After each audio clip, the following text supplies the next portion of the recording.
Homeowners, when is the last time you checked your home title? Scammers are everywhere, and they're targeting your equity. With just a single forged document, they can file at the county. So don't wait until it's too late. Find out if you are already a victim today. Please go to HomeTitleLock.com. Use the promo code BILL to get a free title history report, plus a free trial of their $1 million triple lock protection. On this Tuesday, as Thanksgiving approaches, a new study out of New York University puts a bit of bitter in the sweet potato pie. It says that most Americans value eudaimonia above looking out for their family. What the heck is eudaimonia? Well, it's a Greek term meaning pursuit of self-interest, leisure, self-care, pleasure, things like that. So it's off to grandmother's house unless we get a fun party invitation. The study makes sense. The internet has caused a massive shift away from public good and towards individual gratification. Outside world, why bother? Trivial social media pursuits supply endless diversions from real world challenges. It's all there at the click of a thumb. And those challenges sometimes are focused on family. Why do we need them? Not worth the trip on Thursday. Luckily, most Americans hang on to some semblance of family tradition, but that's receding. And we don't need a study to see it. Even the Addams family understands that clan values can strengthen character. Eudaimonia? Save it for New Year's Eve. Back after this. Bill O'Reilly here. If you are stuck in a timeshare you no longer want, my friends at Lone Star Transfer can assist. Over the past 15 years, the family-owned company has helped more than 30,000 owners break free from their timeshares. They'll provide a guaranteed solution to exit your timeshare. So please call Lone Star Transfer 833-594-0079 or visit LoneStarTransfer.com. That is the Morning O'Reilly Update. More analysis later on. From the Michaels Flooring Outlet Weather Center. I'm meteorologist Shane Scotch with your first alert forecast this afternoon. Going to see highs climbing back towards the upper 50s, mostly cloudy skies. Could see a few spot showers as we head towards the evening hours. Then into Wednesday and Thursday, temperatures looking to continuously cool back down towards the mid to lower 40s. Looking pretty dry, a little bit more sunshine popping out, especially in Thanksgiving Thursday. Then Friday could see some chances of a rain and snow mix. We'll continue to watch that as we're going to see more chances as we head off towards the upcoming weekend. From the First Alert 4 Weather Center, I'm meteorologist Shane Scott.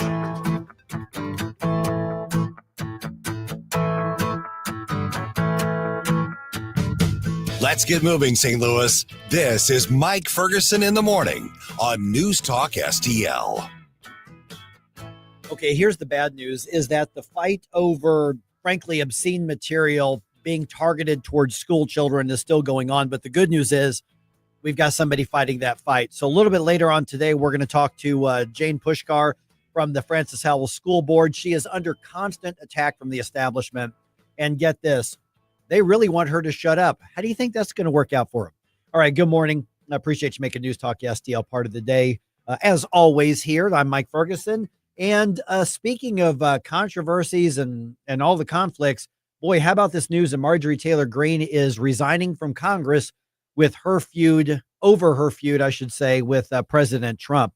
Well, Congressman Bob Onder joined us on Monday's program to give us his take on that and also what that's going to mean, because that's one less Republican vote, at least for a few months, that's going to affect that very slim Republican majority. Here's the update we got from the congressman. What's kind of your gut take when you heard the news over the weekend that Marjorie Taylor Greene has announced she's resigning, and it's, the feud with the president right here? Just like on a personal or colleague level, what was your reaction to that? Yeah, good morning. Marjorie has always enjoyed being in the limelight, and sometimes that's been for good reasons and sometimes not so good reasons. It's really disappointing to see one of the most, MAGA members of Congress feuding with the president and now resigning, narrowing our already slim majority. So right now we are at 219 to 213 with 3 seats empty. So if Marjorie Taylor Greene leaves, we'll be down 1. But then there is a special election for Mark Green's, former Congressman Mark Green's seat in Tennessee. That'll bring us back up 1. But then there are 2 special elections, one in January in Houston, Texas, and another in New Jersey in April that the Democrats may very well win. So, it does look like we will be dealing with an even slimmer majority. Bob, I know that, she's kind of explained what her reasons are, and, we can kind of even take them at face value, but the decision to leave in January as opposed to serving out her term and not running for reelection. Obviously she's not the only person who's done it. That's why there are, Mark Green as an example too. And people have their reasons, but it just, they're 2-year terms. So I guess I'm just puzzled by this. Have you gotten a good sense of why someone, what the benefit is to just leaving early, as opposed to serving out your term and not running for reelection? To me, absent, a health problem, a family issue or something, there's really no excuse. You committed to the voter to serve for 2 years. 2 years aren't is not that long a period of time. It's not, Senate is 6 years, of course. To me, it's a betrayal of the people who elected you and the people who supported you. Many times members of your caucus, people who supported your campaign in various ways. So I just, absent a really good reason, and to me, getting a better job is not a sufficient reason. And certainly a feud with the president to me is not a sufficient reason. But I don't know all of what went into Marjorie's decision. Okay, so going back to the majorities that are already very slim and could end up being slimmer even after those special elections. The word of the day is affordability, and obviously with healthcare. So we're going to have a battle of ideas. The Democrats basically say keep Obamacare, keep funding it, keep doing all that. And the president and congressional Republicans, you all are saying you're going to give an alternative idea. The president says he's going to announce his plan probably this week. What do you hope is in it? What do you hope the Republicans put forth? One, obviously looking at the elections coming up in 2026, but 2, that's actually going to make healthcare more affordable, because I think we've crossed the Rubicon, and I don't think we're going back to a free market system. I think it's a matter of which governmental system is going to be implemented. Well, I believe that the only way we're going to have more affordable health care and more accessible health care is to be moving back in the direction of the free market. Yes, we departed from a pure free market system many, many years ago, really going back to wage and price controls back during the Roosevelt era that led employers to, because they weren't allowed to pay their workers more to compete for wages, they started paying for benefits instead, including health insurance benefits, which created kind of the third-party payment system that we have today. And it's grown, of course, with the various government programs over the years. But, we do not need to pour more money into this failed Obamacare system. We need to move toward a more free market, more consumer-driven healthcare system in a number of ways. I think association health plans are an excellent step in the right direction. Short-term health plans, health savings ministries. We need to protect employer-sponsored health insurance, which is probably one of the few bright spots in our health insurance finance system. But really, this extending these Obamacare COVID subsidies is just pouring more flame on, more gasoline onto the fire of unaffordability. The system's rife with fraud. We learned just last week that two insurance brokers down in Florida basically stole or committed $320 million worth of fraud in this zero copayment or zero premium category of Obamacare. And then at the other end of the income spectrum, people making up to $600,000 a year can be subsidized by Obamacare under these COVID subsidies. Look, COVID was over 2.5 years ago. It's time to let these subsidies designed by the Democrats expire. Bob, one of the last votes that you all took in the House after the Epstein files, which of course got all the attention, was a unanimous vote, 426 to nothing, to repeal the Arctic frost provision that was added into the amended continuing resolution that came over from the Senate. What kind of buzz has that gotten in terms of, I mean, is the Senate going to take that up? Is there a chance that they're going to go ahead and pull that back out of the amended continuing resolution? What's your take on that? So, yeah, Leader John Thune tried to bring, and I don't understand Senate parliamentary procedure as well as I wish I did, but Leader Thune tried to bring forward the provision by unanimous consent. And Senator Lindsey Graham, who was also the only one outspoken in favor of that $500 million or $500,000 bonus per violation for senators, he blocked the unanimous consent resolution. So I guess Lindsey Graham's fingerprints are on this particular provision. Everyone wondered where it came from, and it's not just 500,000; it's 500 per violation. And I don't know what a violation is. Right. Is every single phone record a violation? Every single line on the phone record a violation? So could there be 1,000 violations times $500,000? I am actually fine with there being a cause of action. Senator Thune proposed, you have a cause of action, you can sue, but then the money goes back into the Treasury. What would that do? What it would do is as a lawyer, it would enable discovery so that we could, through the discovery process, we could get to the bottom of who did what when and hold people accountable. Yeah. Now, another vote that happened as well was one literally to pass a resolution denouncing the horrors of socialism. Yeah. Yeah.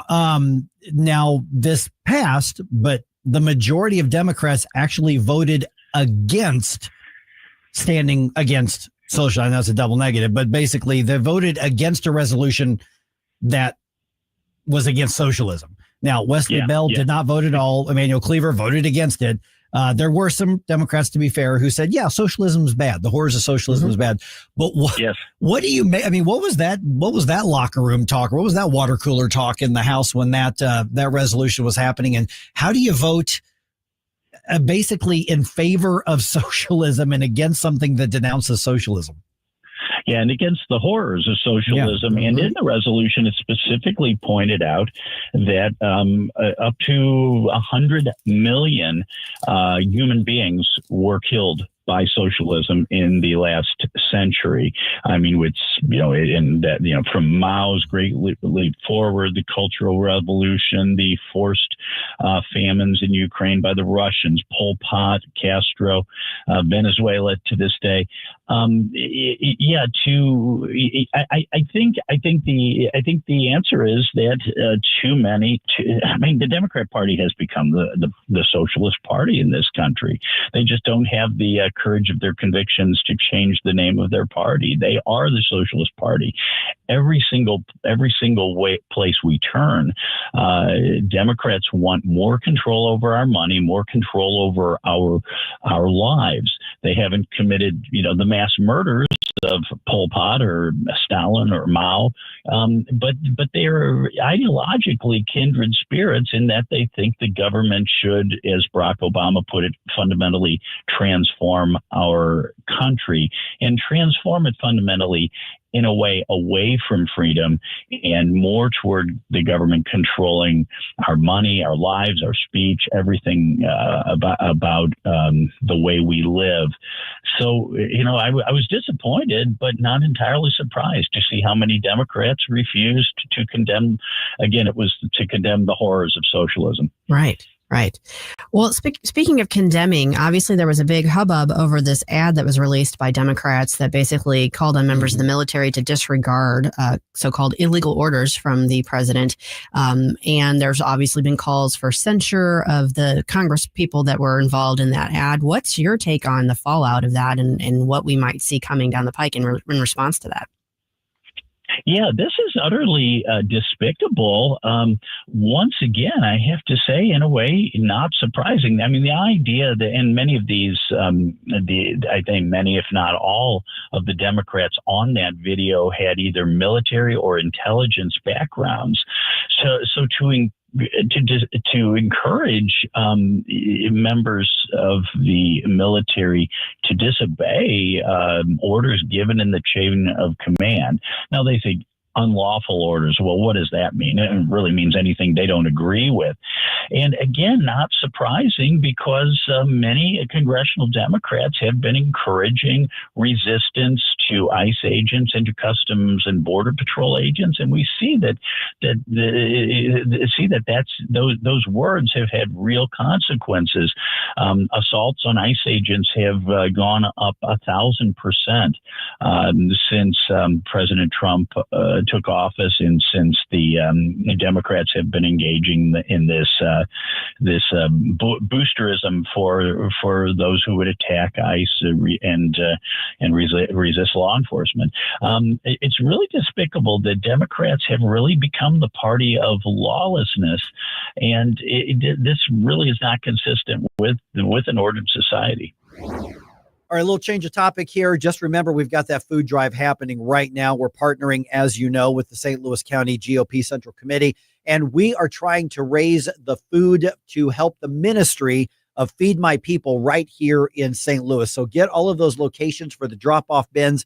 You can find them all at NewsTalkSTL.com. One of them's right here at the radio station. So bring your non-perishable foods, make that donation, because just because the SNAP thing got figured out, there are still a lot of people who need a little extra help. And I'm telling you, we can do it better than the government can do it. Let's put our money where our mouth is, and it doesn't even cost that much.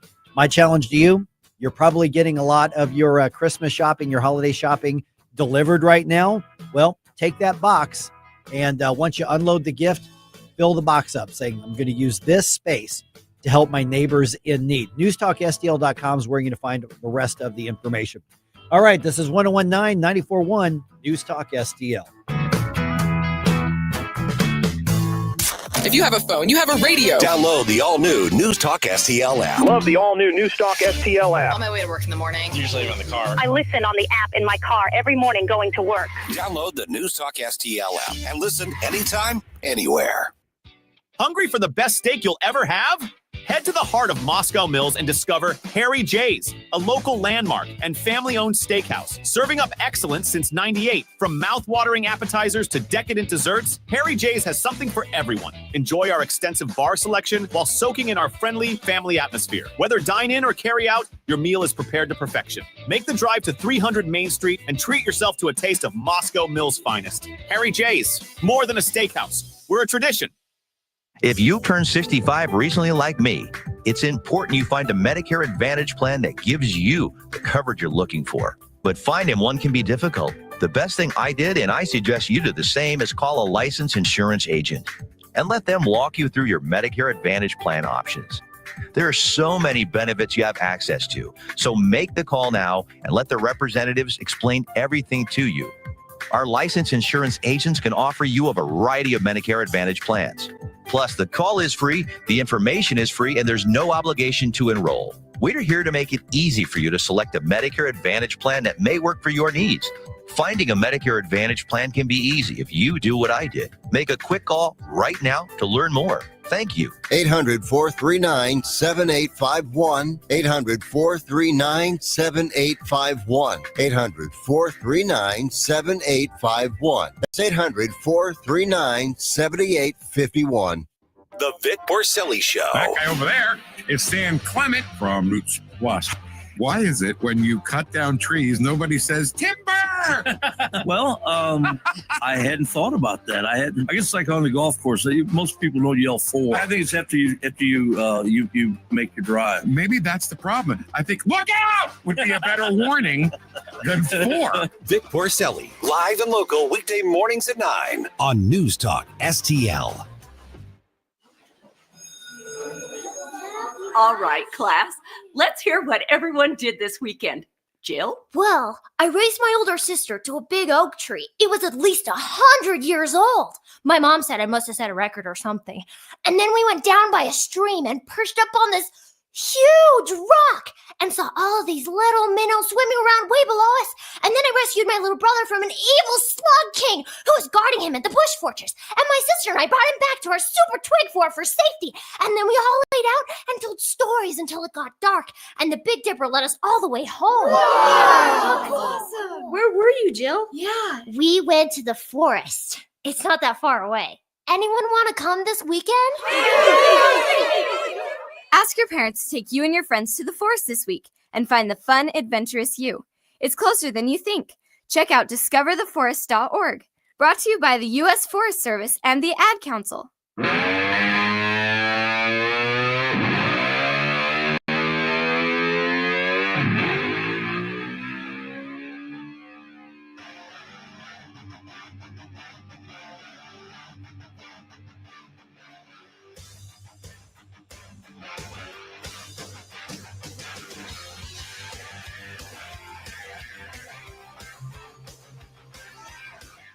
Get up, St. Louis. It's Mike Ferguson in the morning.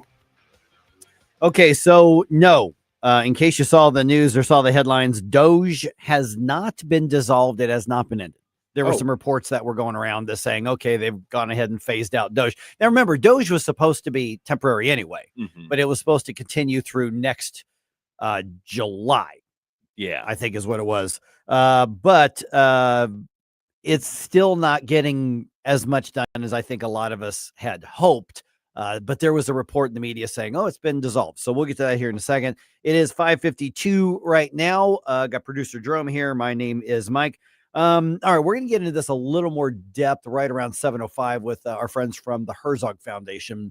A bench trial started yesterday in Jeff City, and that is the teachers' unions suing to basically dismantle as much of the Most Scholars program as possible. So the program that allows families to take their children to other education, they're suing to stop as much of that as they can. I don't think they can stop the whole thing, but we'll talk to Chris about that in a little bit here. So the teachers' unions are fighting tooth and nail to trap kids into failing government schools. If only they put that much effort into actually building a curriculum and being effective teachers, and people wouldn't want to pull their kids out of the schools to begin with. Yeah, and even if if they say, well, give us, if they say the public schools are great, this is everything what it should be. I first of all, I don't understand this leftist and frankly some on the right who look at public education as some kind of virtuous thing that inherently morally needs to be defended. I look at what I see in the public schools, at least right around where I live, from my wife's kids. Now they've graduated. They pulled themselves out, said we're finishing homeschooling. I'm not putting up with this crap. And then I think one of them took like one class or something like that there. But they're not worth defending, at all. And people like, we want to fight for the public schools. I don't. I think there should be the public option, obviously, but we should fight to make them actually education institutions again. And they just aren't that. They are indoctrination centers at this point. And so the teachers' unions suing is basically trying to get the government to trap as many captive customers as possible for them. This is about their bottom line. This is about their careers. This is about their job security. And essentially, it's screw the kids and screw the families. That's really what's happening.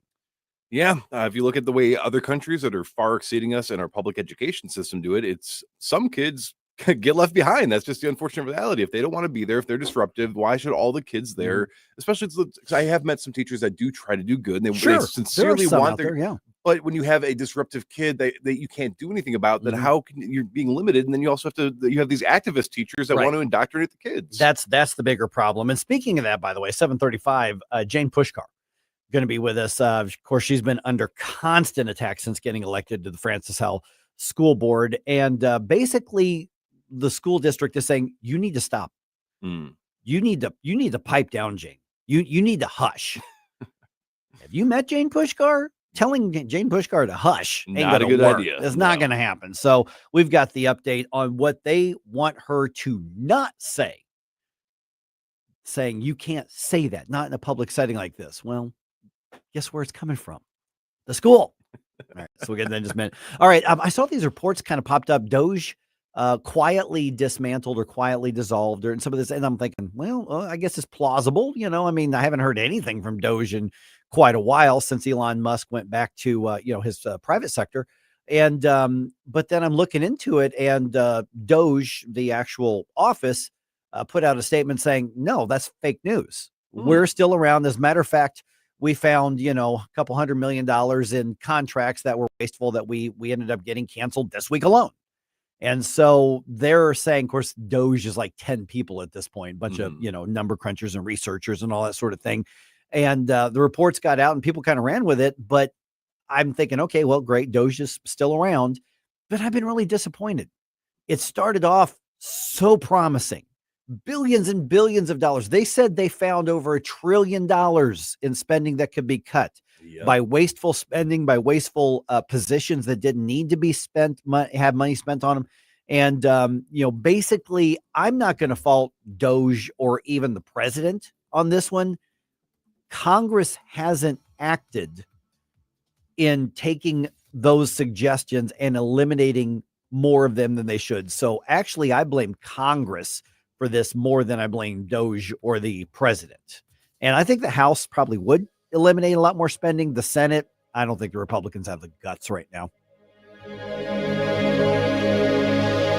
Hi, I'm Jen Wallner. And I'm Rodney Wallner with the Wallner Home Selling Team at Berkshire Hathaway. Hey, Rodney, how do you sell your home for top dollar? That's easy. Call the Wallner Home Selling Team at 314-810-SOLD. What if I want a flexible commission rate? Call the Wallner Home Selling Team at 314-810-SOLD. When's the best time to sell your home? Right now. Call the Wallner Home Selling Team at 314-810-SOLD. For all your real estate needs, call the Wallner Home Selling Team at 314-810-SOLD. That's 314-810-SOLD. Chris Arps here, and I'm thankful for my relationship with Christ, my wonderful wife, Becky, and the opportunity to speak to the great listeners of News Talk STL. Hey, it's Tony Colombo, and as we approach another holiday season, I am thankful that my family continues to be happy and healthy. Oh, and I'm also glad I don't work for George Soros. News Talk STL, celebrating family and friends this season of Thanksgiving. Brought to you by Candici's, Parlor Donuts, and Ami's Italian Restaurant and Pizzeria. If you're worried about losing your health insurance through Medicaid, we have great news for you. New government regulations have expanded the Affordable Care Act. And now you may qualify to get health insurance for you and your family through the Affordable Care Act. Call now to learn if you qualify.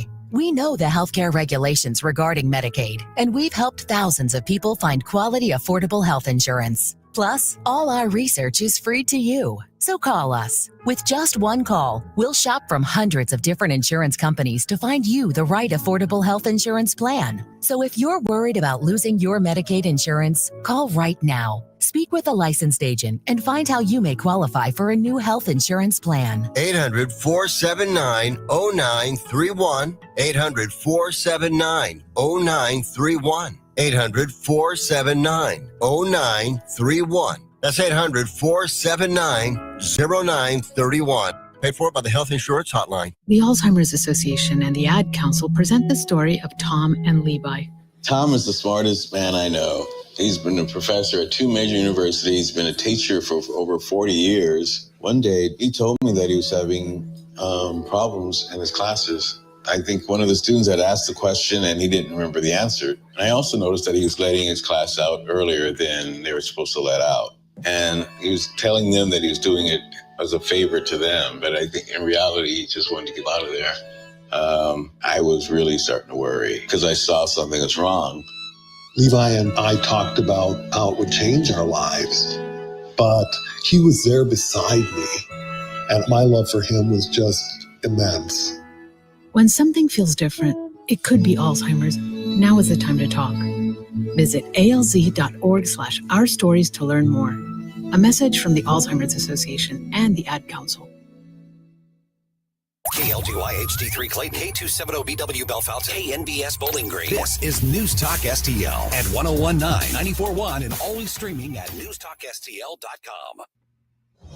Breaking news this hour from Town Hall. Amit Thomason. Attorney General Bondi is vowing to appeal a judge's ruling dismissing criminal cases against former FBI Director James Comey and New York Attorney General Letitia James. A federal judge concluded that the prosecutor who brought the charges at President Trump's urging was illegally appointed by the Justice Department. It's a sharp rebuke of the Trump administration's efforts to target the president's political opponents. The judge's order deals exclusively with the appointment of Lindsay Halligan as U.S. Attorney. She was a former White House aide with no prior prosecutorial experience and was tapped to lead one of DOJ's most elite offices. Greg Clugston, Washington. The White House lashing out at those Democrat lawmakers who produced a video urging military service personnel to disobey orders from the commander-in-chief. You can't have a functioning military if there is disorder and chaos within the ranks, and that's what these Democrat members were encouraging. It's very clear. White House Press Secretary Caroline Leavitt. The Pentagon is investigating Senator Mark Kelly's role in the video. Kelly's a retired Navy captain who could face court-martial proceedings. In the video, lawmakers talked about illegal presidential orders, but when they were pressed on the subject, none could identify any such orders. The White House says that's because there were none. Clean up, the order of the day in the Houston area after a tornado touched down in Harris County, damaging more than 100 homes. Trees came crashing down along with power lines, but no serious injuries reported. Russia launched a massive drone and missile attack on Ukraine's capital, Kiev, overnight. At least a half dozen people killed. A Ukrainian attack on southern Russia left at least 3 people dead there. On Wall Street this morning, the Dow futures are down 68 points. NASDAQ futures off 94, S&P futures down 13. More on these stories at townhall.com. Right now in war-torn Ukraine, elderly Jews like Maria face a brutal winter and a constant search for food. She's 85 years old and lives alone. Maria is nearly blind and suffers from a broken hip. She's a Holocaust survivor. Her father and her brother were murdered by the Nazis. Maria still lives in her childhood home. There's no indoor plumbing, no heat. It's bitter cold. And today, like yesterday, Maria barely has enough food to survive. Her hunger is unbearable. She prays for warmth, for food, for someone to help her. And this winter, as snow falls and the nights grow longer, her hope fades with every passing day. She feels forgotten and desperately needs our compassion. And that's why I am grateful, deeply grateful for the International Fellowship of Christians and Jews. For over 40 years, the fellowship and their supporters have been used by God to deliver boxes stuffed with nutritious food, cooking supplies, and other essentials to suffering and impoverished Jews like Maria. Support their great work at urgentifcj.org. That's urgentifcj.org. From the Michaels Flooring Outlet Weather Center. I'm meteorologist Shane Scotch with your first alert forecast this afternoon. Going to see highs climbing back towards the upper 50s, mostly cloudy skies. Could see a few spot showers as we head towards the evening hours. Then into Wednesday and Thursday, temperatures looking to continuously cool back down towards the mid to lower 40s. Looking pretty dry, a little bit more sunshine popping out, especially in Thanksgiving Thursday. Then Friday could see some chances of a rain and snow mix. We'll continue to watch that as we're going to see more chances as we head off towards the upcoming weekend. From the First Alert 4 Weather Center, I'm meteorologist Shane Scotch. This hour of News Talk STL brought to you by Chris Cooper and Serenity Wealth Management. Discover little-known strategies that could be the difference between choosing the care you deserve or having someone else decide it for you. Get a free copy of Chris's book at serenityltc.com.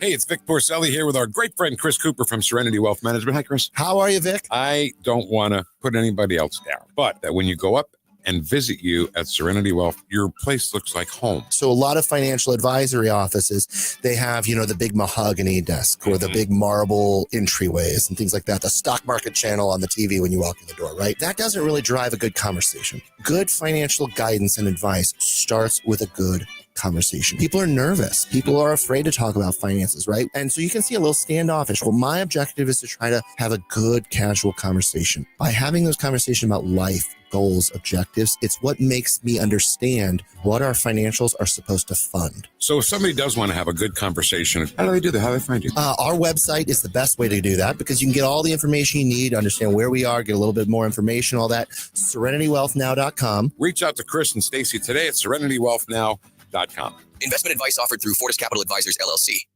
News, analysis, opinion. Chuck Schumer and Hakeem Jeffries have given in to the far-left progressive base. Has Mamdani won the soul of the Democrat Party? 101.9 and 94.1 News Talk STL.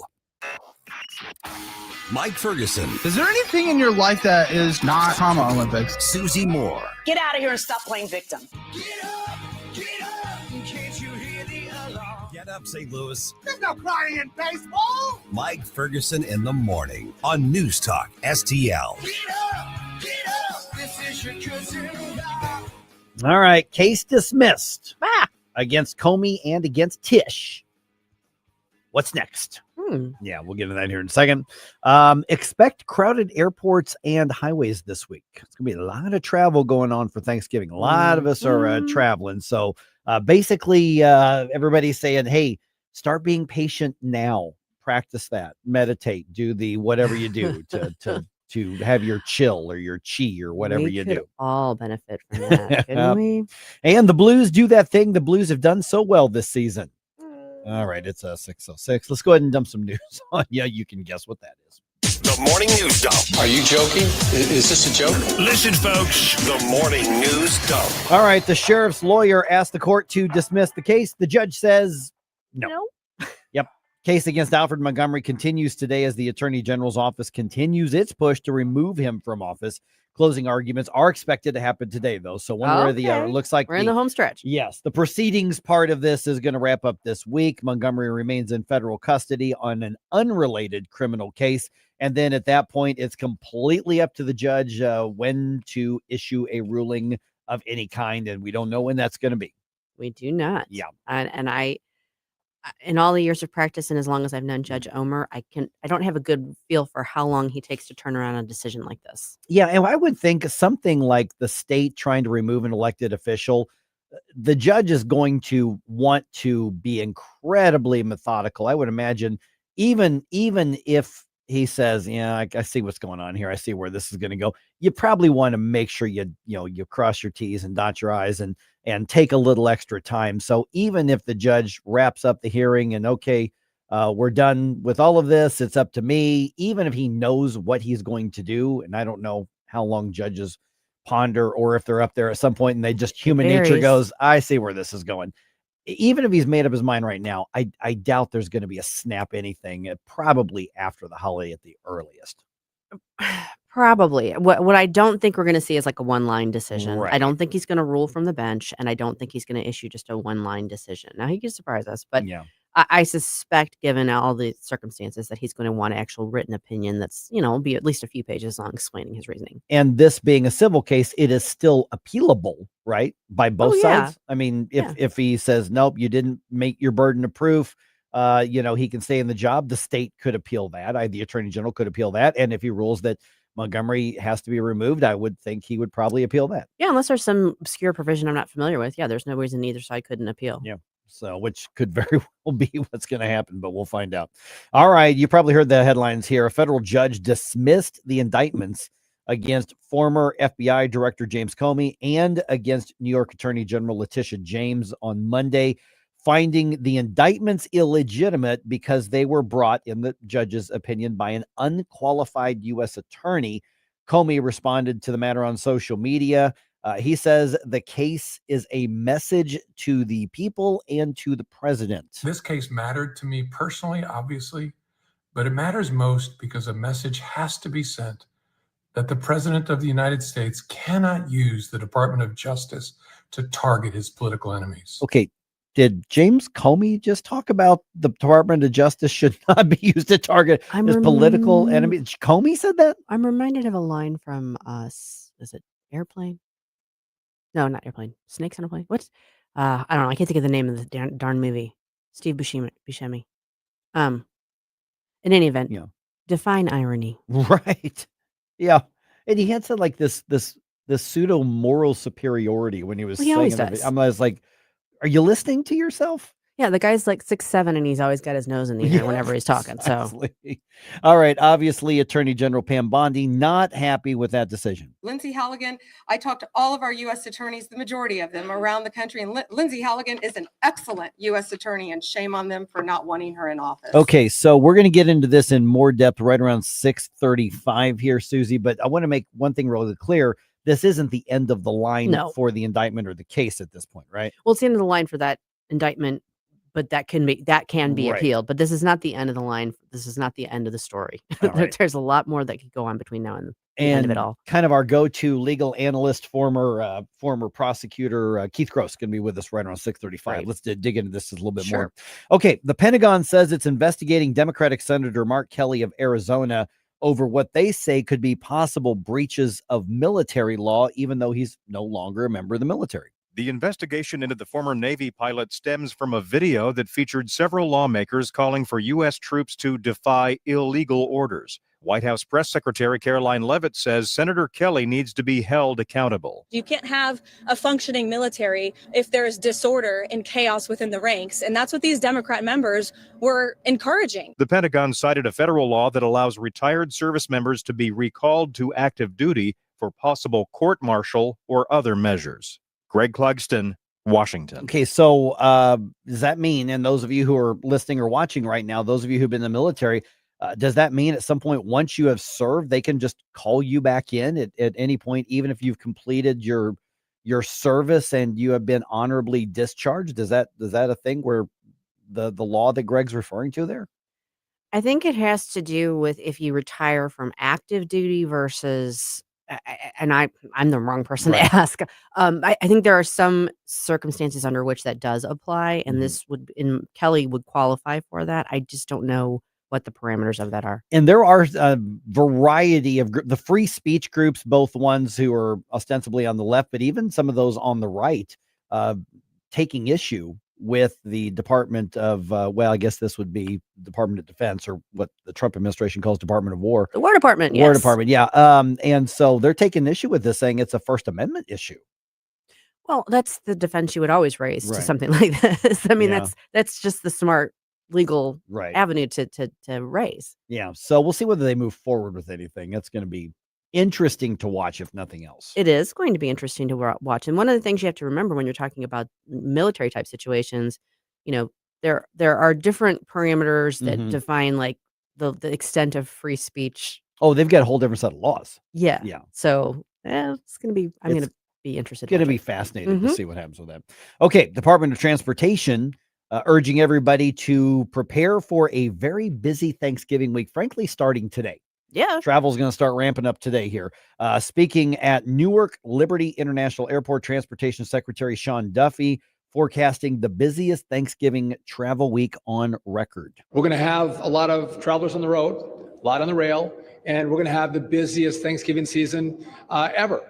And so it's going to, with that, it's going to be a bit congested. Let's be ready for that. And again, as the administrator said, come a little early.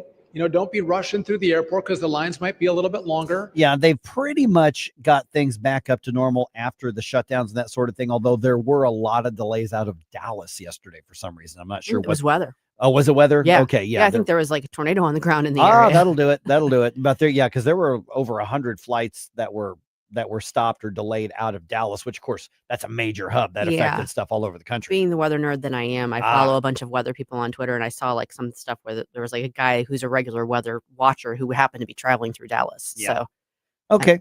And by the way, that movie I was trying to think of was Con Air. Oh, Con Air. Got that with the Cage, Nicolas Cage. Yep, Steve there you go. Buscemi. Yeah, that's right. Define irony. Okay, so speaking of Thanksgiving, the holidays are obviously can be filled with joy.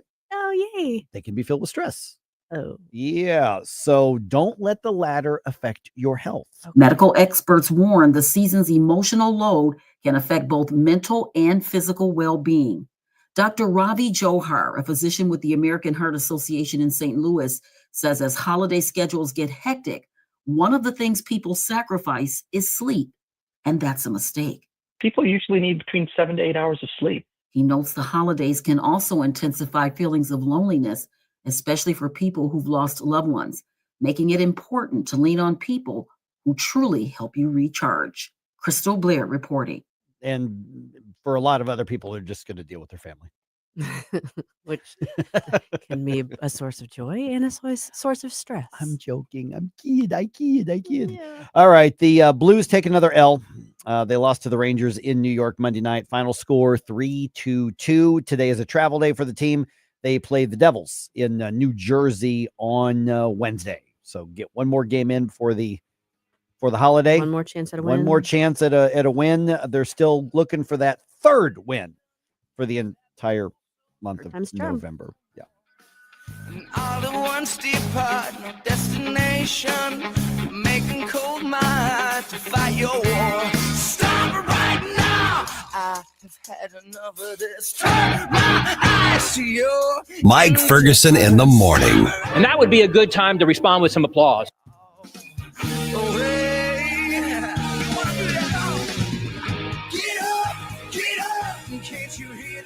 Yes, it's been really hot and humid, but fall and winter right around the corner. Tim Jones here to tell you, time to get a hold of Chad Hansen and the gang at Hansen's Tree Service for your home or your business. Grinding, land clearing, green waste recycling, tree consulting, removal, or pruning. The organic mulch from Hansen's a wonderful addition to beautify and spruce up all your landscape beds. They offer substantial volume discounts for bulk orders and emergency tree removal. Just go to hansenstree.com. That's hansenstree.com. The Herzog Tomorrow Foundation provides private school tuition scholarships through Missouri's new Most Scholars program to cover the cost of accessible, high-quality schooling. Hi, this is Myella Esser with the Herzog Tomorrow Foundation. Our private school tuition scholarships wouldn't be possible without the support of generous Missouri taxpayers. If you're a Missouri taxpayer interested in redirecting your tax dollars and sending them to Missouri students in need of a better education, please contact me at herzogmostscholars.org. Better education for students creates a better tomorrow for all. Learn how you can help provide a better education for Missouri students at herzogmostscholars.org. That's herzogmostscholars.org. Also, sign up for The Lion, an initiative of the Herzog Foundation that carries articles covering a wide range of issues facing American families and culture. herzogfoundation.com. That's herzogfoundation.com. This hour of Mike Ferguson in the morning is brought to you by Stifel. Request a portfolio review from your Stifel financial advisor at stifel.com. That's STIFEL.com.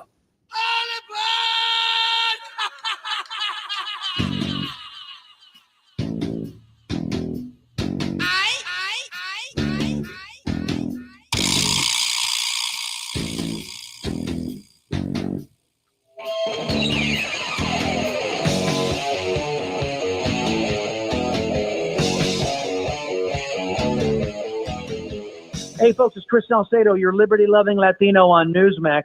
Hey, everybody likes Mike.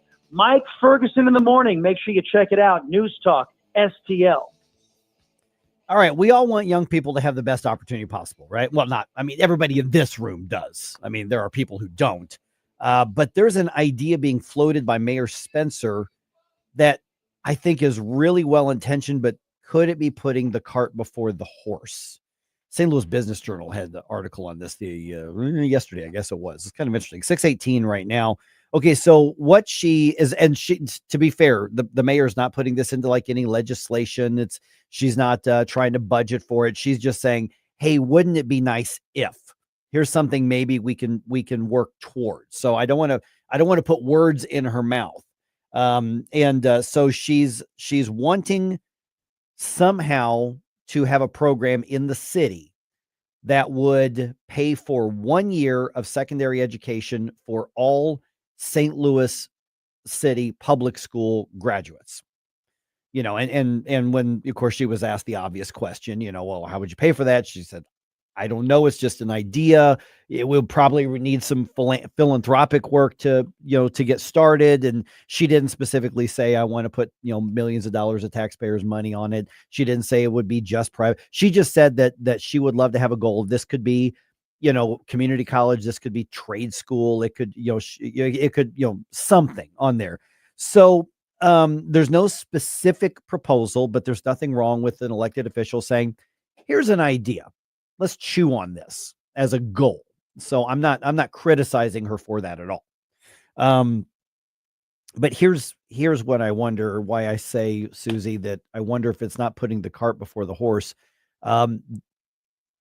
Very, very few St. Louis City public school graduates can read, write, or do basic math anywhere in the zip code of their grade level.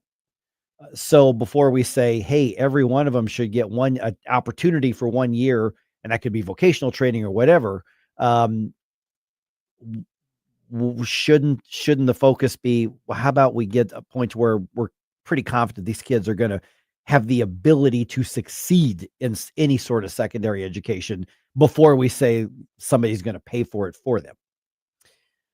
Yeah, I mean, it could be a situation where you embrace the power of Right. because obviously there are some kids who are graduating from St. Louis public schools who are looking to go on to that next level, and I don't, while we don't know what that would actually look like, I think the idea is not necessarily a bad one, depending, but the focus, definitely the primary focus, needs to be on making sure that the kids that are getting their public education in the city of St. Louis are actually getting educated to the point where they are at grade level. They Right. are competent in those basic skills. And if we have limited resources and limited attention span, I would say that the focus needs to be on that first. Yes. Yeah, that's why I ask about the cart before the horse kind of situation yeah. on this. And by the way, she did make it clear that her idea, this would be only for St. Louis public school graduates. Now, whether or not they would consider the charter schools, because charter schools are public schools, Yeah. but a lot of the teachers, unions, activists, they don't like to look at it that way, but they are public schools.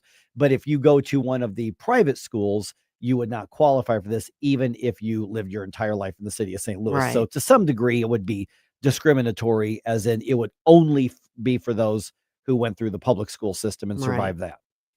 This feels like one of those luxury beliefs again, Yeah, because I mean, I agree. Explain what you mean by that, but I agree. so a luxury belief, for those that are not familiar with the term, is when you live such a cushioned or comfortable or in your own bubble sort of lifestyle that you believe something to be true because it makes you feel good to believe that if it were that way, it would come true and it would be great. And then if it backfires and fails horrifically, well, it doesn't affect you anyway. So again, the kids in private schools and homeschool outperform public school kids for a number of different reasons, a lot of which, I mean, there's a lot of different, too much time for me to go into, but it sounds like you're doing this backwards. You're saying, look, the kids that are coming from public education, which we have remedial classes in colleges now. Harvard has remedial math. Harvard Oxymoron? has remedial classes. Because public schools are failing the kids so hard that they are not even at their own grade level when it comes to reading, writing, arithmetic, all that good stuff. So then you're going to say, well, we're going to provide these people a free year of second. Well, how does that make sense when it's the kids that are in private school that are statistically more likely to complete and go above and beyond not only undergrad, but graduate degrees to begin with? Why not help them get ahead and say, look, we will help you guys with trade school. We'll help you guys, with something else over here. But it just doesn't feel right to me. We are subsidizing underachievers. Yeah. I mean, I'm all for giving the opportunity, but there should be some threshold to where we say, okay, before anybody's money gets invested in this, public or private, there needs to be something that gauges that there's a likelihood of success there. Well, yeah, I mean, it doesn't make any sense to throw people who aren't prepared for it into a new situation. I don't want to pay for a failed 13th grade when 12th grade was a failure. Well, too, right. And I mean, my assumption is that Spencer's proposal is contemplating people who are at least, able to graduate and operating at close to, if not above grade level because those are the people that are likely to try and go on to Right. further education. But I do think, like I said, if time and money were Yeah. we're not in short supply, I'd say let's do both. You can do both. There's two different things going on here, but I really do think that the emphasis needs to be on shoring up our, primary and secondary education facilities in St. Louis and making sure those kids are actually getting Yeah. their education that we're all Yep. paying for. Well, which is another reason why I think it's such a moral imperative that we maximize school choice as quickly as Mhm. possible. For this very reason, because we know that there are kids who are pushed through the system. They've got a diploma and can't read a word on it. Yeah. We know that happens in St. Louis City. But here's the thing: here's what I do like about her line of thinking on Mhm. this is that she wasn't saying we're going to pay for the first year of college. Now that may be, she did say possibly community college, but she also said like vocational training. Right. So if somebody says I want to go be an EMT or a paramedic, Right. okay, well something like that would be covered. I want to go into the trades. Okay, well there's Votech. I mean, Rankin does all kinds of great work. Absolutely. There's somebody wants to be a cosmetologist. They want to do hairstyling. There are those schools that are accredited and Mhm. legitimate. And like, I got no issue to say if we're going to do this. And again, she's talking about possibly philanthropic private donations with some kind of system. And she may be just saying, hey, St. Louis business community, can you step up? And so I like the idea that she's not limiting it to just a traditional 4-year college university. Absolutely. I mean, because the whole point of higher education is to equip people to go out into the workforce. Right. And to have the skills they need in order to obtain, decent employment. So why wouldn't you want to lean into that, whether that is in the trades or community college or regular college? Well, and on that note as well, because I've been very vocal about my dissatisfaction with my college experience. And the jobs report that I just saw recently from Q3 of this year was that 30% of all unemployed are college graduates. So Mhm. if it was something in the lines of, one, we've raised the standard, you have to perform at this level, regardless of if you graduate, but you meet these requirements, because I do think that there are people that have been born into very unfortunate circumstances that sure. have worked so hard to get to where they're at. And if not for just a little bit of good grace, they could have gone. That totally happens, but that's the exception of the rule, not the rule. If it was something where we're going to provide this sort of benefits from private donors or from scholarships or something like that, but only for fields where we are already lacking. And this is why we are seeing an increase in H-1B when President Trump's saying we don't have the talent here that we need. We will subsidize that, and we will get the students that can hit this mark regardless of what their GPA was. And then we will help you with your first year of college and help you get into that. I think that would be a much better, but this doesn't sound like that. Let's grow and foster. Well, talent. she's kind of got such a wide open. She basically did a conversation starter, which I'm fine with. Yeah. It's under this conversation. Yeah, that's right. Yeah. We should. Yeah, I Should mean, invite her on. I would just encourage it to be to be broader. Instead of saying only for St. Louis public school Mhm. students, but if the idea is you want to increase the workforce, keep them here to build an economy of a city that's dying, Mhm. to build businesses, that sort of thing, then don't limit the kids. Don't limit something to only the kids who have been in the worst possible education. I understand wanting to give extra opportunity for those who have been 2 or 3 blocks behind the starting point. I get that. But the reality is that if you want to build businesses, you want the higher skilled workforce, look to the kids who have already done the work and know, we know that they're competent to go to the next level. At least open it to all of the above. Yeah. Not just limited, because there's nothing special whatsoever about the St. Louis City public school system. Nothing. It's a failure from top to bottom, right to left to right. Yeah. I mean, I think that this is an attempt to address that, but it's Mhm. like you said, cart before the horse. Yeah. Yeah. And so of course, in just about a half an hour, we're going to be talking about teachers unions trying to stop the opportunities that could get kids to that point. Of course. Where they could be ready for that. I Yeah. mean, it's really insidious on that as well. But, even if I do think the mayor maybe is putting that cart before the horse a little bit, I do like her line of thinking on this, especially when she goes, if it's not a taxpayer thing, maybe we can coordinate and direct some philanthropy to that. Right. I got no issue with saying, let's at least talk about it. Yeah. think outside the box. Yeah. It's not just about, asking for more money from the taxpayers. I Right. appreciate that. Yeah, Especially coming from a progressive. Right. And also, this is an area where she was talking to a lot of business leaders at this event she was at. Yeah. And so there is something in it for the businesses there. Now it's going to be down the road. So what she's saying is, let's talk about like making an investment so that maybe you've got more people to hire. I was gonna say it's in their interest to have a good pool of people to choose from to be their employees. Yeah, that's why there's even some companies. I don't know if AT&T still does this, but at one point they created their own online school. Yeah. Their own online university. I don't know if it's still there or not, but they used to do that years Sure. ago. And there were companies that were doing that, saying the public schools just aren't generating talented people with the skill sets that we need, which is like to the thing you were talking about, Jerome. The reality is that they're in some of these IT high-tech fields, in some cases, we don't have enough homegrown talent to fill those jobs because we're screwing these kids over with a failed K through 12 education system. But if we want the companies based here, they got to be able to have people to put in the jobs here. That's just a reality of the economy, unfortunately, and the reality of the failed public education system. Speaking of realities, a legal reality is that old Tish and Jim Comey got a little bit of a break yesterday with the judge dismissing the cases against them. We're going to talk about that more when we come back at 6:35.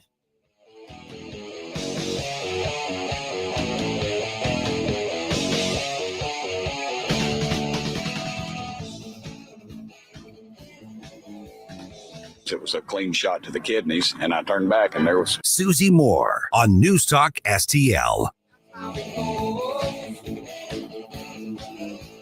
Colombo and Company. A federal judge threw out the indictments against James Comey and Letitia James. We'll discuss the details Tuesday with our legal expert, Susie Moore, plus Crane Durham from NothingButTruth.com. Live and local weekdays at 2 on Newstalk STL. From the Michaels Flooring Outlet Weather Center. I'm meteorologist Shane Scotch with your first alert forecast this afternoon. Going to see highs climbing back towards the upper 50s, mostly cloudy skies. Could see a few spot showers as we head towards the evening hours. Then into Wednesday and Thursday, temperatures looking to continuously cool back down towards the mid to lower 40s. Looking pretty dry, a little bit more sunshine popping out, especially on Thanksgiving Thursday. Then Friday could see some chances of a rain and snow mix. We'll continue to watch that as we're going to see more chances as we head off towards the upcoming weekend. From the First Alert 4 Weather Center, I'm meteorologist Shane Scotch. A lot of times this is when we start talking about the financial priorities for the year. And a lot of times that means we need to look at the things we invest in that take care of us. Mike Ferguson here from my friends at TB Exteriors. For instance, St. Louis storms, man, they seem to be happening more often. They seem to be increasing in intensity. Just go back to the tornado for that sort of thing. Now, these things happen in cycles. We'll have some years where it's pretty easy going. Other years, man, we're going to get hard, and we're just having a lot of those lately. But here's the thing. That means that your roof absorbs a lot of wear and tear.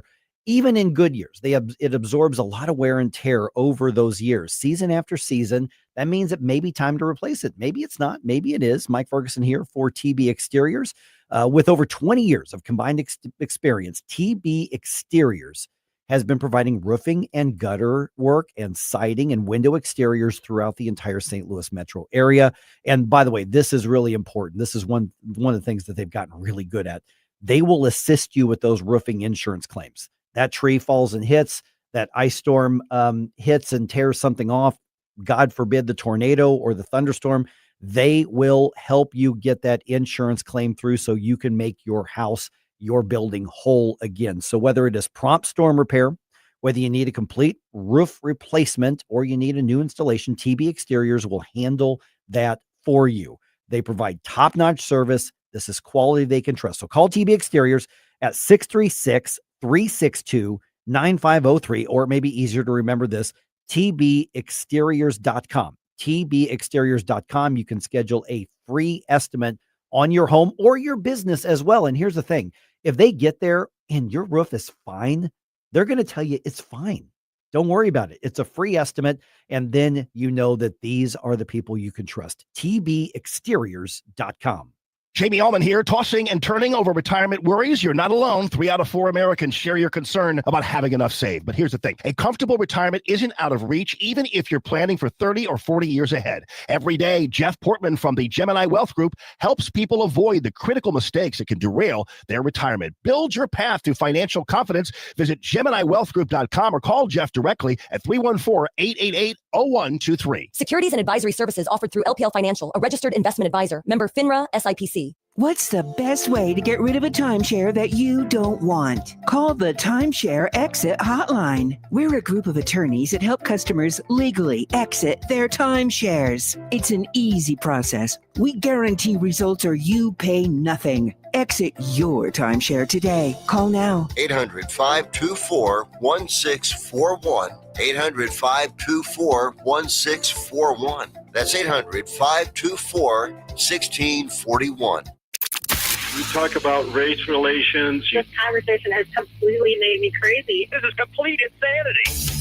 And I'm sick and tired of it. 1019 and 94.1. I find it to be a conversation starter. News Talk STL.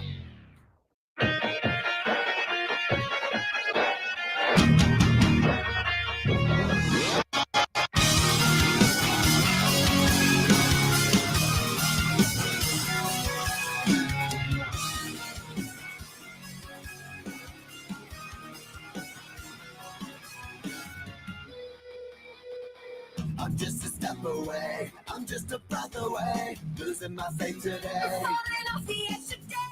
Good morning, St. Louis. Hey, it's Vince from The Vince Show right here on News Talk STL every weeknight at 8. Right now, it's back to Mike Ferguson on 1019 and 94.1 News Talk STL. All right, I'm gonna start with part of the conclusion here that we're going to work to.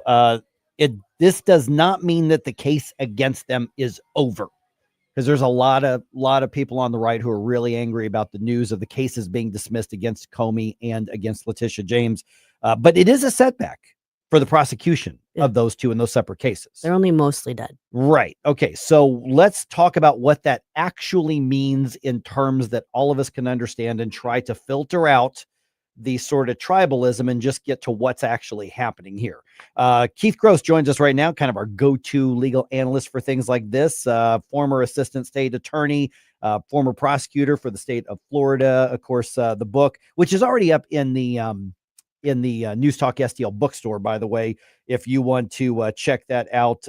It is called Dirt Roads to Runways: Defending the American Dream for the Next Generation. Keith, good to chat with you again. So let me start with the basics of the ruling itself. This did not say they're innocent. This didn't say not guilty. This said that basically the wrong person is pursuing the case. So kind of fill in the blanks as to how that judge got from point A to whatever point this is. Yeah, as you pointed out, they didn't get to the merits of the case. It's not about are they guilty or not. This is what most people would talk about when they fuss about technicalities and someone getting off. So the judge ruled that because the acting U.S. attorney, so the prosecutor that brought the information to the grand jury, was improperly appointed. So the judge concludes that if the U.S. attorney who brought the information to the grand jury was improperly appointed, then the indictments themselves are all invalid. It ignores, of course, the point that the acting U.S. attorney did not issue the indictment. A grand jury did. And it also hinges on a law passed by Congress quite a while back that gives district court judges, not the president or the attorney general, the right to appoint acting U.S. attorneys. So there's certainly some litigation ahead as to whether or not that law is valid, because it's quite an absurd position to say that Congress can give the court system the right to choose someone that works in the executive branch instead of allowing the executive to choose who works in the executive branch. Yeah, Keith, in watching, this is Susie Moore, by the way, in looking at some of the coverage of this, I know that there's a lot of discussion about whether or not, obviously, the judge's decision is right on this, whether that law is a permissive type situation that just allows the courts to do that, or that's an exclusive right that they have. And the administration has indicated that they plan to appeal this ruling, which I would expect we'll probably see an appeal, on file today or tomorrow. But I guess there's another way they could approach this too. And wouldn't that be just to refile with a with a unquestionably properly appointed attorney? Well, first of all, to refile, they can only refile one of them. Right. Let's start there. Letitia James is within the statute of limitations for the crimes she is alleged to have committed. James Comey is not. James Comey's statute of limitations has expired. And while these dismissals were both dismissals without prejudice, which generally on its face, a dismissal without prejudice means you can refile. A dismissal with prejudice would mean you are not allowed to refile. It's over. So both of these were dismissed without prejudice. They're allowed to be refiled, but James Comey's statute of limitations has expired. So he will get away with this if the Trump administration is unsuccessful in appealing this judge's interpretation of the validity of the original indictments. Okay, so I've been seeing some discussion and looked at a statutory provision. I can't remember. It's like 28 USC 2338 or something that talks about an extension. Basically, the statute of limitations having a 6-month extension if it was filed timely before the dismissal, that there's a 6-month extension there, that a window in which they could refile. There will be some procedural arguments around that, and there is a chance that it can be resurrected and extended, as you pointed out, but I wouldn't rest my hat on that if I was the prosecution. I think they've got to win this appeal because, the interesting thing here is a separation of powers argument, and that's something that the Trump administration has brought to the forefront repeatedly because the Trump administration's position is, look, I don't care if it's been done wrong for the last 30 years. We're going to look at the Constitution and start doing it like the Constitution says now. So back some time, Congress passed a law. It's 28 USC 546, and it allows district court judges, not the attorney general, to appoint interim U.S. attorneys when a vacancy arises. That doesn't pass constitutional muster just on a plain reading because the entire power of the executive branch is vested in the executive himself. A district court judge doesn't have the power to appoint an executive branch appointee any more than the president has the power to start dictating, the menu for the cafeteria in Congress. You can't start micromanaging another branch. You've got to stay in your lane. And so we're going to see some separation of powers arguments brought before the Supreme Court. And I think a lot of folks, including me, are hoping that the Supreme Court will begin to pull these branches back into their own lanes. We're visiting with Keith Gross. The book, by the way, Dirt Roads to Runways, Defending the American Dream for the Next Generation. You can find that at the Newstalk STL bookstore. Just go to the Newstalk STL website and click News and More, drop down, and goes right to the bookstore. Okay, fill in a little bit for those of us who are not lawyers here. The question which you've described succinctly here, Keith, is that the problem is the federal prosecutor, the interim federal prosecutor. They're being told she should have never been in that job to start with. The time had run out. How, under the current interpretation of the rules, whether they challenge that or whether they overturn that or not, how is that possible that they say the person who is appointed to a federal prosecutor's job can only do it for so long? And why wasn't somebody else put in there? I mean, if the rule is bad, but it's the rule, then why wasn't that person either confirmed the right way, or why wasn't somebody else put in there? Well, we've seen it happening in New Jersey is a great example. We've seen where the president has chosen who he wants to work as his delegate to be the chief federal prosecutor in New Jersey. And the senator who is of New Jersey has done what they call, I think, a blue slip challenge, an objection. So there's this standing tradition. It's not even really a rule. It's a tradition in the Senate where if the home state senator objects to a president's nominee, then that nominee is held and can't be confirmed. And that's what happened with New Jersey. So President Trump could not get his chosen prosecutor confirmed by the Senate in New Jersey. So he appointed another one. And then there was arguments with the courts, again, with the courts asserting that the court, not the president, has the authority to appoint the presidential appointee. So this sort of problem only really happens where there is a Senate confirmation process, like you're talking about, where there's only a short period of time where an acting appointee can basically do the job while waiting for a Senate confirmation. What's happening here is the president had someone in the office that wasn't doing the job. He fired them, replaced them with someone else. While that person was pending confirmation before the Senate, they were the acting nominee. And the acting nominee did the job like they're supposed to do. They brought the evidence to a grand jury. The grand jury said, this looks like enough to issue an indictment. Here you go. And now the judge is saying, but the wrong person signed the paperwork. We don't think that's allowed. Yeah, Keith, we're seeing that even in California with Bill O'Reilly as well, where you've got a blue state. So you've got blue state senators who are basically gumming up the works and preventing, through the blue slip process, these appointees from being confirmed. And then it's a catch-22 for the administration.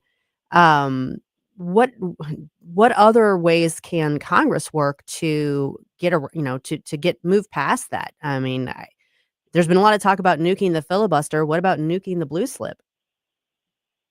They could certainly nuke the blue slip. I think they should.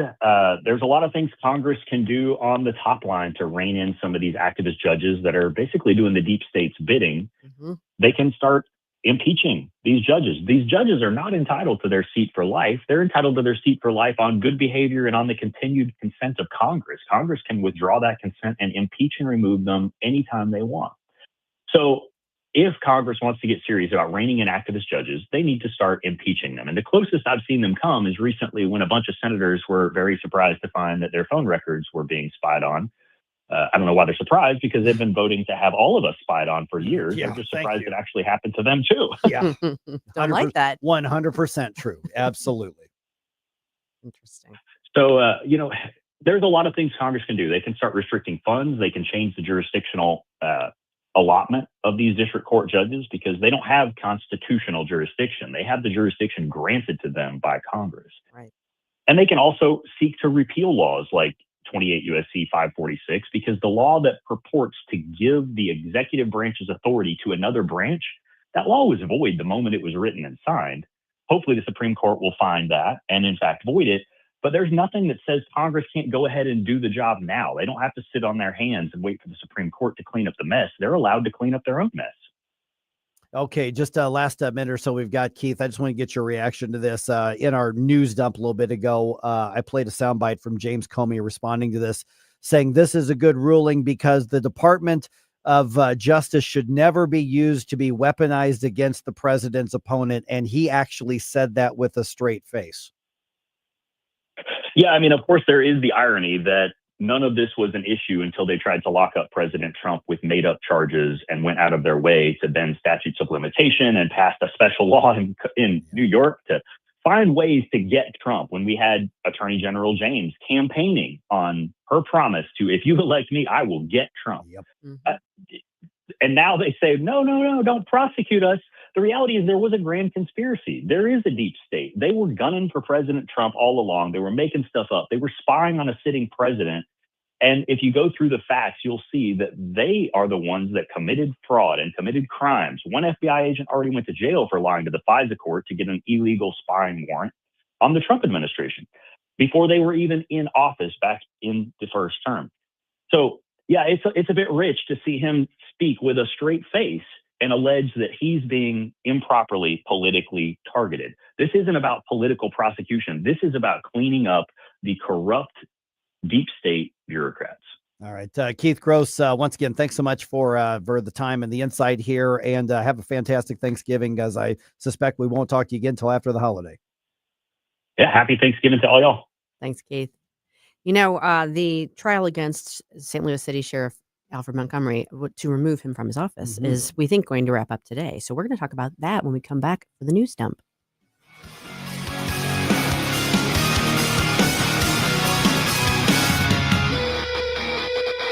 I'm just a step away, I'm just a breath away, losing my faith today. I am just a man, not superhuman. I'm not superhuman. Someone save me from the hate. Mike Ferguson in the morning. My opinion is it's weird. On NewsTalkSTL. This app is absolutely fantastic. Yes, I listen on my phone. If you have a phone, you have a radio. It is awesome. Download the all-new NewsTalkSTL app and listen anytime, anywhere. Tony Colombo here for Gutter Pros and Exteriors, your all-in-one service team that brings years of experience and quality that's affordable right to your doorstep. Christine and I discovered Gutter Pros and Exteriors when we bought our home and inherited a gutter problem. And they've also repaired siding damage on our home because along with gutter repair, gutter installation, and leaf protection, The Gutter Pros team are also the best for repairing other exterior damage, including fascia, soffit, and all siding repair and installation. Learn about all the ways Gutter Pros and Exteriors can help your home or business right now at gutterpros.com. License number E2014A. Hey, it's good to see you. Dad, that's what Grandpa Rip always said. That's right. 50 years ago, Grandpa started Grasser, and whenever a customer called, he'd smile and say, "Hey, it's good to see you." Hey, it's good to see you. It was his way of treating people like neighbors, not numbers. That's why we still say it today. Green is always Grasser at GrasserHomeServices.com. Hey, it's good to see you. Do you owe the IRS $10,000 or more in back taxes? Are you being audited or investigated? Has the IRS sent you a letter demanding payment? You may not owe what they claim. Make this free call to the tax doctor now. Let them negotiate with the IRS on your behalf. 800-240-4586. 800-240-4586. That's 800-240-4586.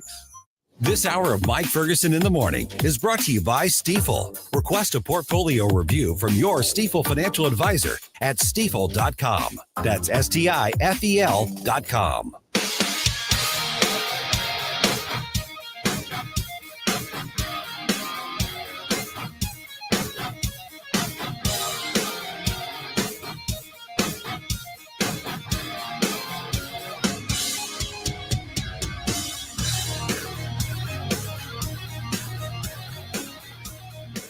I love that you're starting your day off right with Mike Ferguson in the Morning. It's your boy Joe Pags. Talk to you tonight. But now let's get back to Mike. All right. The trial of, one of the trials of the sheriff could wrap up today, but that doesn't mean we get an answer today. Also, expect crowded airports and highways this week because there's going to be a lot of people traveling. And the Blues do the Blues thing. Yeah. It happened again. Oh. All right. 650. I don't even have to say what it is. We just know. We just know. All right. 650 right now. Let's go and dump some news on you here. Successful dump. Wake up, America. It all worked out. They got all the news. The morning news dump. Okay. The sheriff's lawyer asked the court to dismiss the case. The judge says no. Susie, is that pretty procedural in the civil case? The judge or the attorney at one point just goes, they got nothing. Can we just go home now? I'm hungry. You're not doing your job if you don't do that. Yes. There's several stages along the way where you have to move to dismiss to preserve everything for appeal. So there was really nothing to read into deeply when the judge goes, no, we're going to see this thing through. Not at all. That's just a normal part of the process. Just the way it goes. Yeah, all right. So the case against Alfred Montgomery continues today as the Attorney General's office continues its push to remove him from office. Closing arguments, though, are expected to happen today. Montgomery remains in a separate matter in federal custody on unrelated criminal charges. And at least they're letting him get all gussied up and go to the court. So he's getting out of jail, at least for a little while each day. Bright spot. Silver lining. Something. There's something there. Yeah. All right.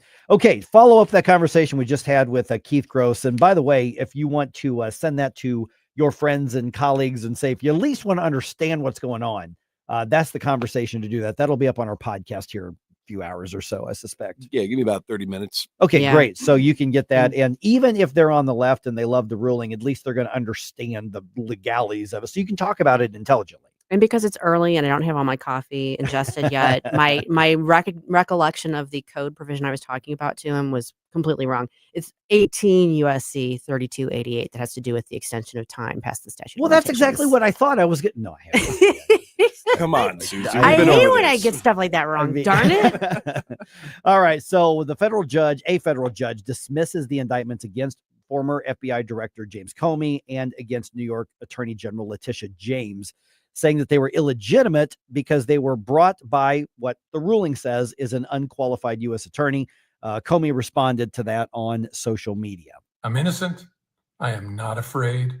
And I believe in an independent federal judiciary, the gift from our founders that protects us from a would-be tyrant. Okay, so Caroline Leavitt, White House press secretary, asked about the ruling. We believe the attorney in this case, Lindsay Halligan, is not only extremely qualified for this position, but she was in fact legally appointed. And I know the Department of Justice will be appealing this in very short order. So maybe James Comey should pump the brakes on his victory lap. Now, here's one thing that I was surprised by the conversation we just had with Keith a second ago, Susie, is that he says, no, this could mean Comey is basically off the hook because of the statute of limitations. And so there's a whole other argument as to whether, or that's going to play into the arguments, essentially. It will. And in his attorneys, if they're doing their job right, should raise that. I think there's a provision, a statutory provision, the one that I was just talking about, that allows for a 6-month window after a dismissal if it was brought timely before. Yeah. That before we get to that point, they should appeal, and they are going to appeal the judge's ruling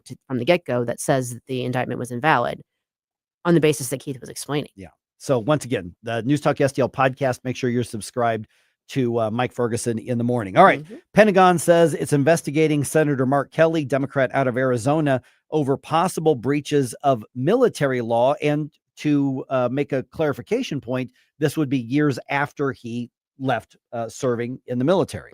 The investigation into the former Navy pilot stems from a video that featured several lawmakers calling for U.S. troops to defy illegal orders. White House Press Secretary Caroline Leavitt says Senator Kelly needs to be held accountable. You can't have a functioning military if there's disorder and chaos within the ranks. And that's what these Democrat members were encouraging. The Pentagon cited a federal law that allows retired service members to be recalled to active duty for possible court-martial or other measures. Greg Clugston, Washington. Okay, this if they pursue this, so we don't know that they're actually going to pursue it. It's going to be a fascinating clash of legal frameworks. It certainly is, because you're going to have your standard framework and you've got the military framework. Yep. All right. Department of Transportation urging everybody to prepare a little bit early and be patient. Here's Secretary of Transportation Sean Duffy forecasting a very busy Thanksgiving travel season. We're going to have a lot of travelers on the road, a lot on the rail, and we're going to have the busiest Thanksgiving season ever. And so it's going to, with that, it's going to be a bit congested.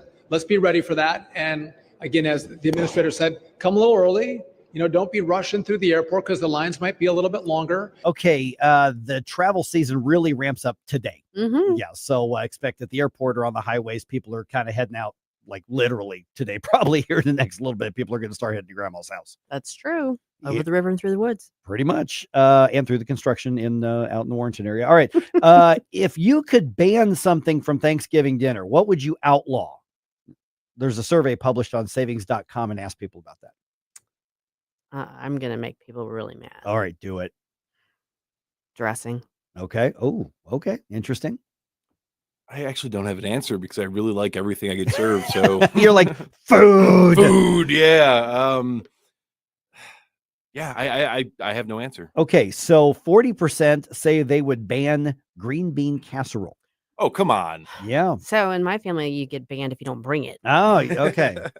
35% would outlaw cranberry sauce. What? Yes, I don't thought the like same it, thing. but it's not offensive enough for me to ban it. 16% say they would ban the sweet potato dish, which means 16% of those who surveyed are wrong. That was my second choice.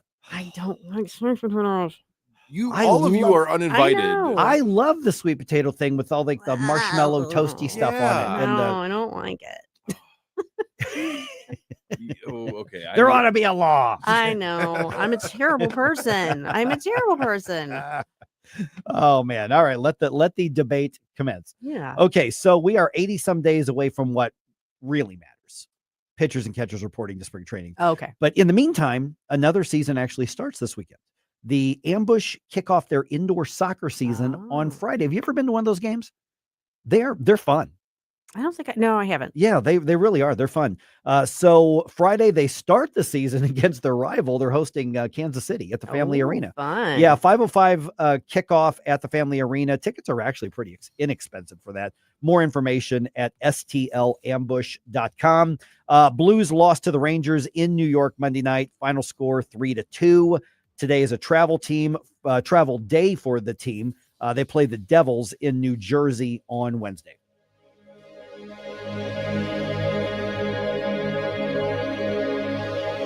Here's a great way to save money on your prescription medications. If you take Viagra or Cialis, we can give you a way to pay as little as $2 a pill.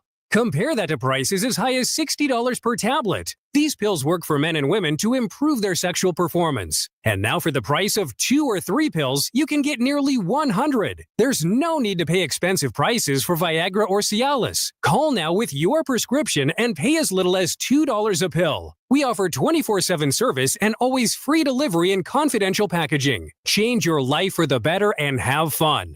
Call Pharmacy Shop 24/7 to get generic versions of Viagra or Cialis for as little as $2 a pill, plus free discreet shipping. 800-631-2030. 800-631-2030. 800-631-2030. That's 800-631-2030. To every referee, umpire, and judge in high school sports, we want to say, we see you. We see everything you do for us that goes unnoticed. We see the positive role models that you are. We see the way you get unfairly criticized just for doing your job. The truth is, we couldn't play without you. So thank you for investing your time in us. Thank you for protecting the integrity of the game, no matter what. We hope you always know how much we appreciate you. Because without you, this is just recess. It's not really a game. Thank you for always making it possible for us to play the sports we love. Want to serve the students in your community? Sign up to become an official in Missouri at highschoolofficials.com.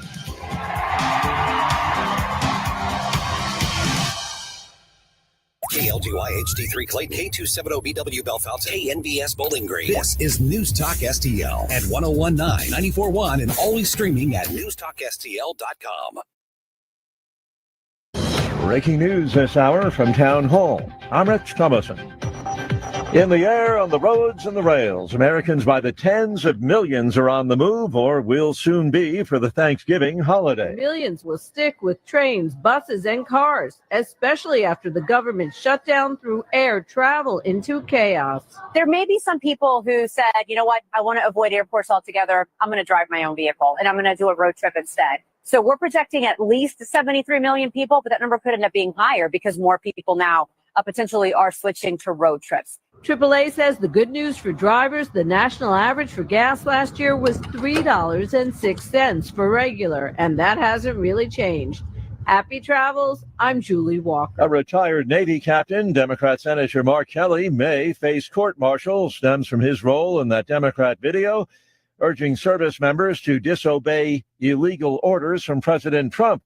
None of those involved in the video have been able to identify any such orders. Not a single one of them, since they've been pressed by the media, and I'll give you guys credit for that, can point to a single illegal order that this administration has given down, because it does not exist. They knew what they were doing in this video, and Senator Mark Kelly and all of them should be held accountable for that. White House Press Secretary Caroline Leavitt. They're off the hook, at least for now. Judge tossing the indictments of former FBI Director James Comey and New York Attorney General Letitia James. The judge ruled the prosecutor was illegally appointed and therefore lacked the authority to indict. Attorney General Bondi says, yes, there will be an appeal. Later today, a White House tradition plays out yet again. President Trump will pardon a couple of Thanksgiving turkeys. The birds named Gobble and Waddle will be spared. On Wall Street this morning, stock futures have turned positive now. Dow futures are up 22 points. NASDAQ futures ahead 2. More on these stories at townhall.com. They say timing is everything in the gold and silver markets, and it's true. Dennis Prager here for AmFed Coin and Bullion. Although you can buy at the right time, if you buy the wrong coins, you may not make a profit. When gold was $400 an ounce, many people were talked into buying high-grade old gold and silver collector's coins. Unfortunately, most of the people who bought these so-called semi-numismatic coins, like the $20 St. Gordon's and Liberty Head gold coins, have not broken even on their investment.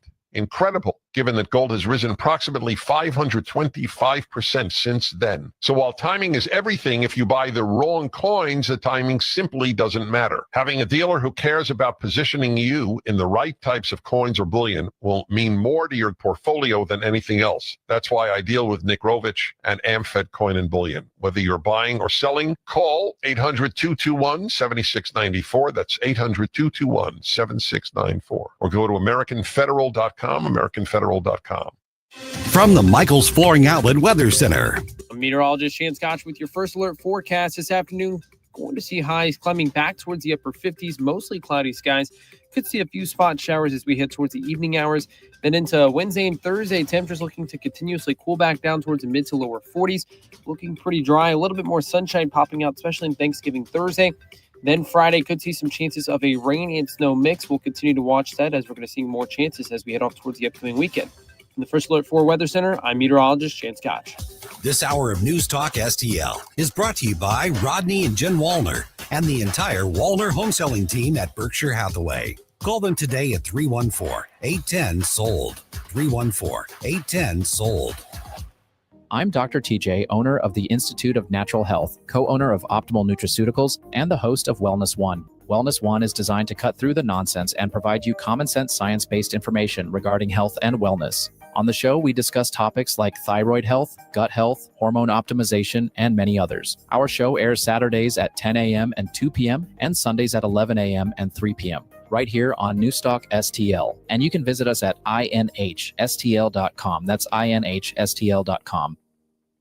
This holiday season, help Feed My People fill the shelves. News Talk STL and the STL County GOP are partnering for an annual food drive, November 10th through December 21st. Drop off your non-perishable food donations at all Bartolino's restaurants, all Chris's Pancakes and dining locations, and all 3 Michaels Flooring outlets, or at the News Talk STL studios. Hey, it's Chris Arps, and together, we can make a difference for families in need. Visit NewsTalkSTL.com for complete drop-off locations. Mike Ferguson. I'm a stud. I'm ballsy. I don't take no from anyone. Susie Moore. I disagree on his assessment of the situation. Get up! Get up! Can't you hear the alarm? Get up, St. Louis. So it's time to get out of bed. Pour yourself the greatest cup of Kofifi the world has ever seen. Rise up with one voice. Drain the swamp and take back our country. Today's the day we're going to do it, and it's time to do it right now. Believe me. Mike Ferguson in the morning on News Talk STL. Get up, get up. This is your cousin. All right, we made a little progress towards more opportunities for kids in Missouri. Yes. You know, I want to give the legislature, credit for doing what they've done so far. I still am one of those that would love to see, universal school choice and joining states like Arizona to do that. I don't know why we don't have that with such a deep red, overwhelmingly Republican legislature, but we'll take the baby steps for what they are. Sure. So here's the deal. The teachers union wants to put an end to that opportunity, and the whole thing's in court now.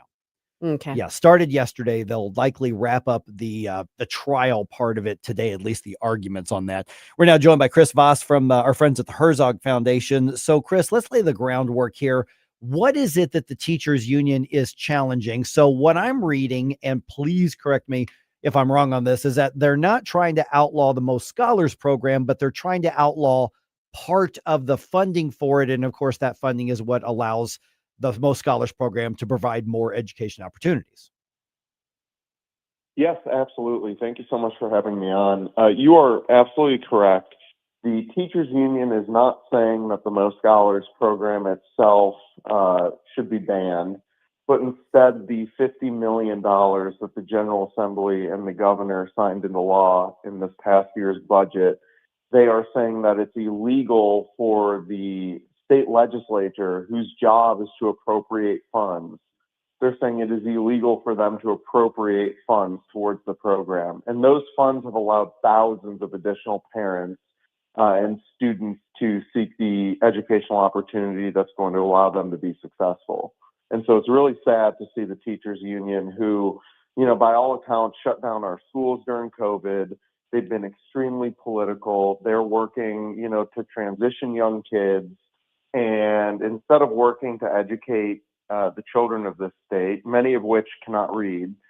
They are spending their time and effort suing families that are seeking speech therapy, therapy for students with special needs, and students that are in a failing school district, oftentimes in St. Louis or Kansas City, and all they're trying to do is go to a school where they can be successful. So, Chris, this is a little bit wonky here, but is this a matter of the Most Scholars program started as a scholarship program, a tax credit program, and now they're arguing it's a voucher program? So they just arguing that now that it's more of a voucher program because the state's funding it directly, that crossed the line, whereas they didn't like the tax credit program before. But it seems to me that they're arguing, well, now you pass the threshold. I think they're wrong either way, but is that what the argument generally is? Yes, they're saying that statutorily, the program is not allowed to accept general revenue from the state budget, which is a nonsense article. As the state and the attorney for the parents that are in the suit have argued, the law does not say that the General Assembly is unable to appropriate funds to the scholarship program. The law is silent on it. And we know that the state legislature absolutely has the statutory and constitutional authority to appropriate funds. And so, on behalf of the parents that have joined the suit, who will be harmed if this program is ended, and on behalf of the state, they feel really strong in that argument. And you're right, the trial should wrap up today, and hopefully we'll have some answers for these thousands of families later this week. Chris, is this one of those cases that's pending like in Cole County in state court? Correct. Okay. So, and I don't know which judge it's in front of, but I guess I guess you've laid out what their legal argument is in theory. But what is the real, I mean, what are they really arguing? In other words, to sell their position to the public, Right. what are the unions saying? This is why we're fighting this. Like, because they're literally saying we're fighting against an opportunity to take your kids somewhere else. Right. They've got to have some reason they're putting out there as supporting why they're doing it. Correct. Their goal is that every student is trapped in the school that has been zoned for them locally. So, if you're in a great school district, fantastic. You're going to be able to receive a fantastic education. But if you happen to be one of those kids that are in these school districts run by dysfunctional boards and where, 70 to 80% of the kids cannot read at grade level, well, that's just too bad. You're stuck there, and there's nothing you can do as a parent or student to better your position in life. And their argument to the public, which they've been saying time and time again, is they're taking money away from your public schools to give it to these students. And it's just not true. Last year, the public school, through the foundation formula, received the largest increase ever in the state of Missouri's history. The public schools have more money than they can spend right now, but and it's billions and billions and billions of dollars. But they're upset that these kids who are in failing school districts are getting $50 million, across thousands and thousands of students, so that they can go to a different school. And so it's completely nonsensical. The Most Scholar students are not taking money from the public schools. The public schools are flush with cash. Yeah. So, Chris, that's where I was gonna go with this. I'm glad you brought that up.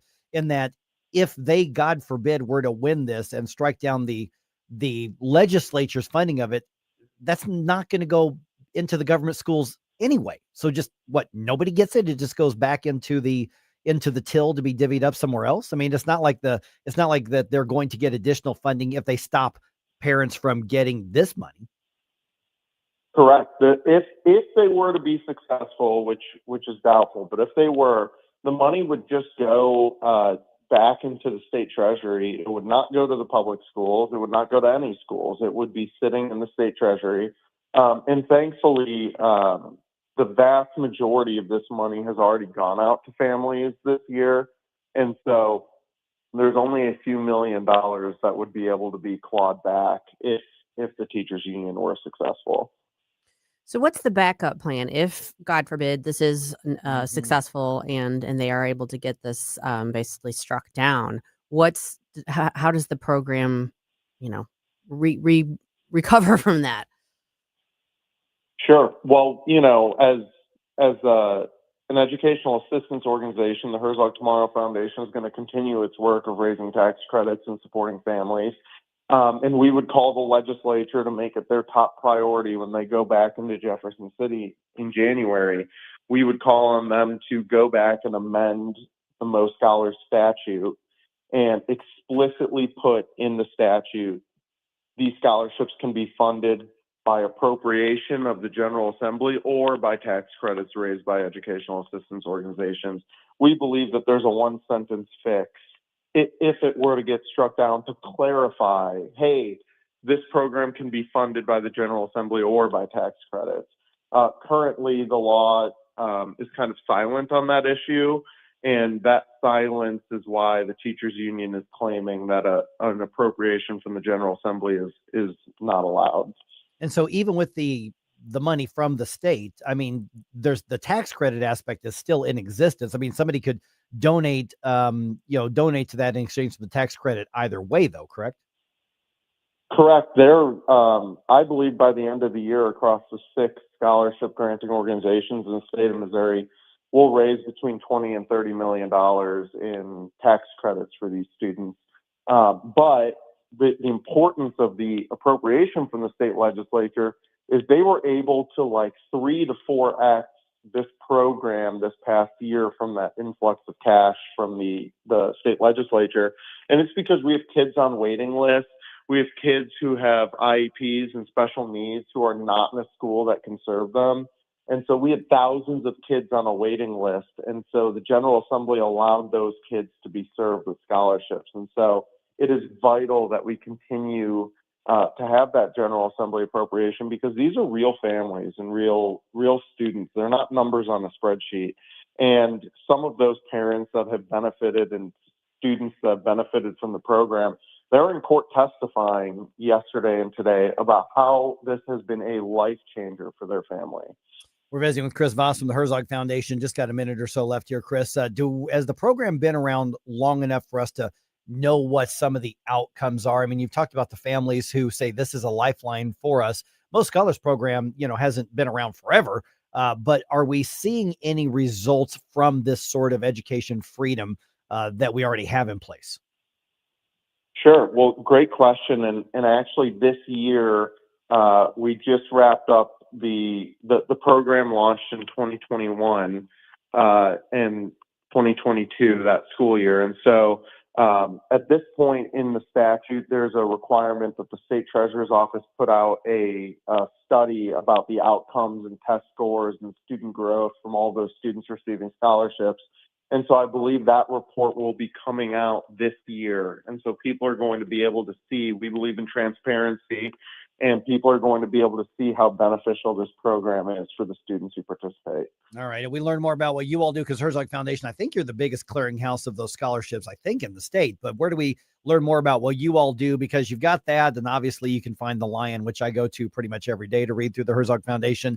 And also, you also have some great events that people can keep track of as well. Unfortunately, most of those are in Kansas City as opposed to St. Louis. I'm just putting a bug in your ear that you can do those in St. Louis too. That's true. I'm just saying. We'll be welcome.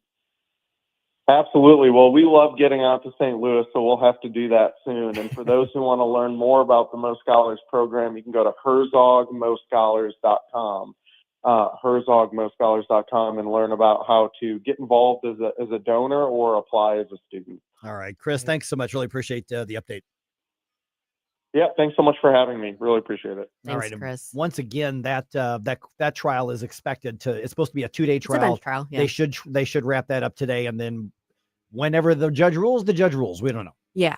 This kind of translates into what people wear to court too, but it used to be when people traveled, they would get dressed up. I mean, you wouldn't just wear sweats on the plane. Should we go back to that? Should we? And I'm sitting here in a sweatshirt, so glass house. But I'm wondering if we should maybe go back to that. We're going to talk about that when we come back at 7:20. I have had enough of this. Turn my eyes to your indifference. Stop right now before you blow us all away. So, I am wearing a sweatshirt because it's kind of chilly and cold out, and it's that time of year where it's kind of gloomy, and I don't really like it. I prefer the summer months. I prefer the sunshine. We all kind of hibernate this time of year, but that means you're spending more time indoors. And if you're going to be spending time indoors, you want to be comfy, you want to be cozy, which means you want your house to be how you want it to be. You want it to look how you want it to look.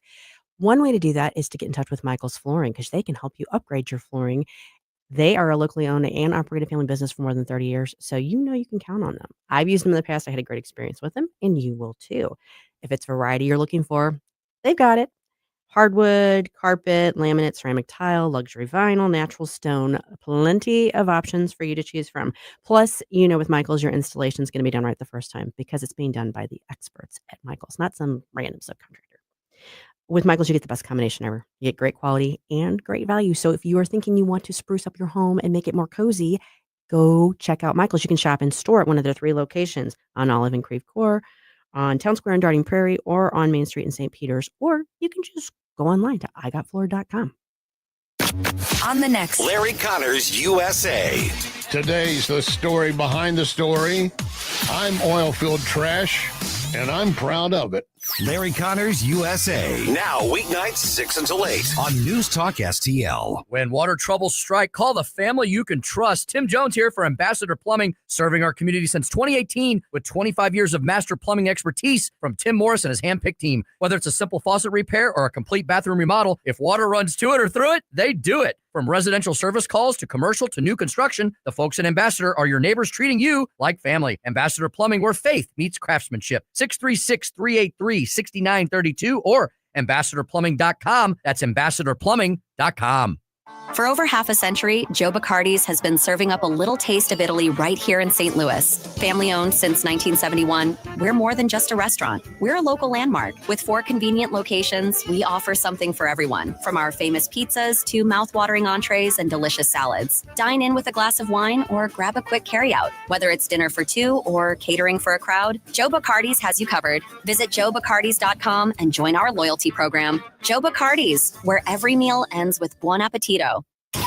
Hey, thank you very much for taking my call. News, analysis, opinion. Yes, I just want you to know what a breath of fresh air you people are. 101.9 and 94.1 News Talk STL.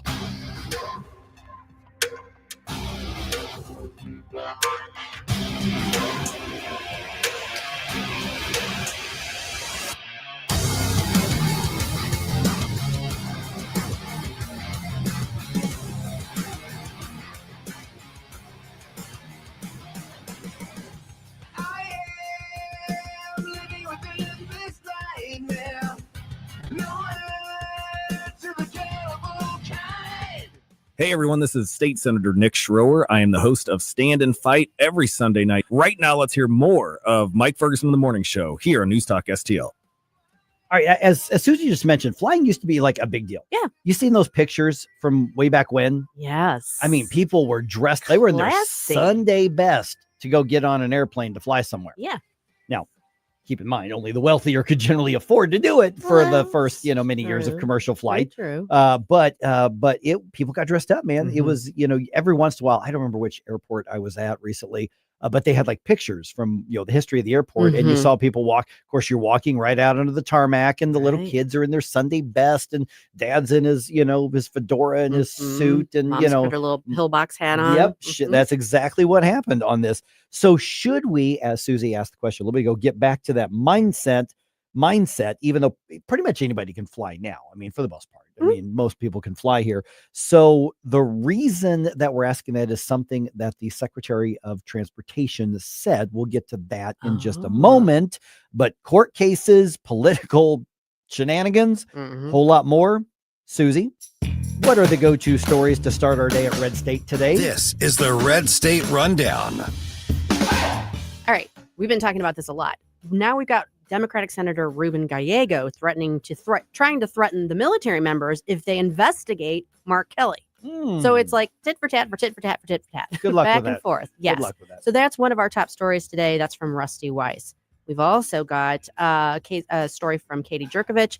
about the fact that Trump has now joined Texas in a sweeping move against the Muslim group. He has now said he wants to declare the Muslim Brotherhood a foreign terrorist organization. He's instructed Secretary of State and Secretary of Treasury to look into doing that. Okay. I like that. Okay. And this one's interesting. We haven't seen as much coverage of this, but it's by Jennifer O'Connell. She's talking about the Jay Jones effect. There's a New Jersey school board member who's exposed another candidate's sexual threats via text thread. This is a nasty story. This woman sits on the school board in this New Jersey district, and a candidate for the position and some of the other school board members had like a text chain that was, I can't even say on the air what it was titled, but it was basically "This bad word must die" is the name of the text chain, and it's got nasty and sexual innuendo stuff in it about her, and they're not doing anything about it. Now, the candidate did drop out of the race. Well, there's that. But the board members involved are still involved. This is a really disturbing story, and it's worth checking out. Yeah. So here's the thing is, I'm not saying that's representative of the public school administration. I'm just saying, or establishment. Mm-hmm. I'm just saying that there's a lot more of those people involved than what anybody wants to recognize or admit. Yeah. And we may be talking about that coming up. Yes, I think so. Precisely. All right. So Transportation Secretary Sean Duffy, he said this a few days ago. They sort of doubled down on it, basically tacitly acknowledging traveling can be a hassle. It can be a pain in the backside. It's, people get grumpy, that sort of thing. And he's basically arguing, hey, do your part to make it better, meaning passengers. So here's part of what he said. I think this was at the Newark airport, but this is what he said to reporters. But I think we have to think about, how do we do a better job? How do we, maintain maybe some of that frustration we have as we travel this Thanksgiving season?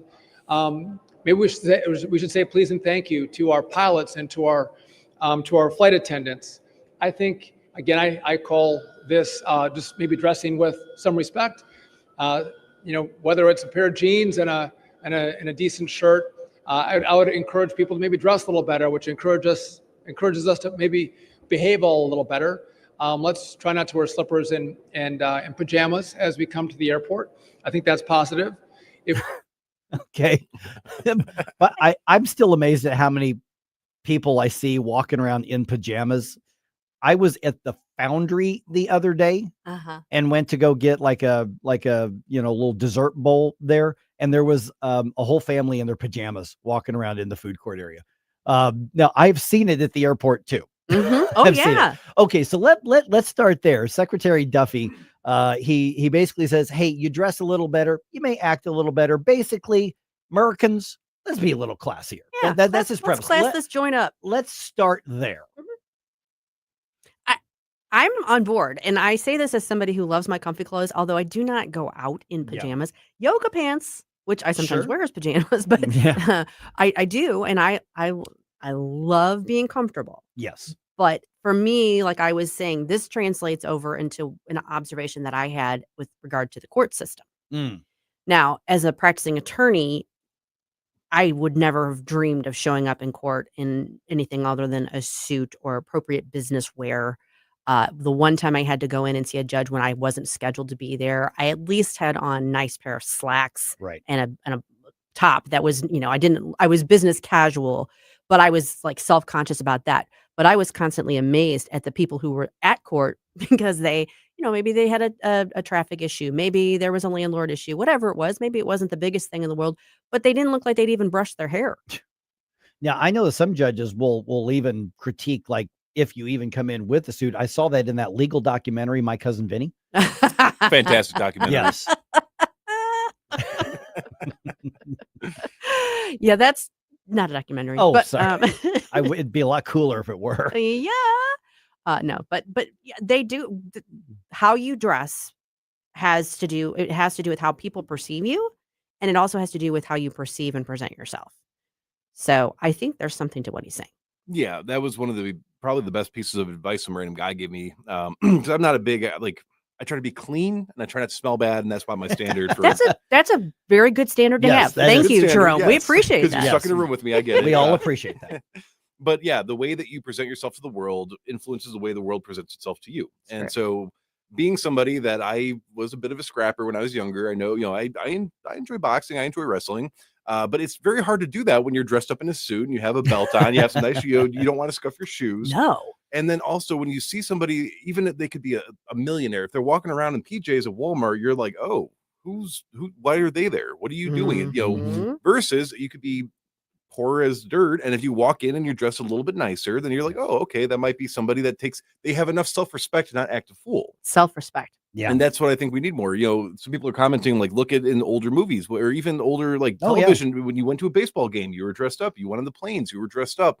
You went out to dinner, you were dressed up. And I do think that subconsciously influences not only how you feel about yourself and the behavior you're willing to engage in, but also how you are going to potentially treat others. And that wasn't just in like affluent areas. No. Go find pictures literally from Harlem from the 30s and 40s. You will, I mean, people were still dressed up in, a tie and everything. That was normal. Okay. So let me then toss up this sort of counterpoint. Okay. I do completely agree. You dress better, you present yourself better, you expect more. I know I'm inspired to dress differently when I come to the station. Here's the thing though, is that the transportation system treats us like criminal suspects when we walk in, and the airlines themselves treat us like cattle once we get through that. So if we're gonna be treated with self-respect, we're the ones that are gonna have to do it because they ain't gonna do it. Well, under that rationale, we should all just come in cow outfits. That's right. Okay, it's different because Cow it's a onesies? TSA. Yeah, when I go to the TSA, I really don't care, to be honest, and that's probably the issue. I don't care about impressing those people. No, I want them to get me through that line as quickly as possible. I'm not going to spend time on doing suspenders and getting my hair all messed up just so that way I can be harassed by a TSA agent.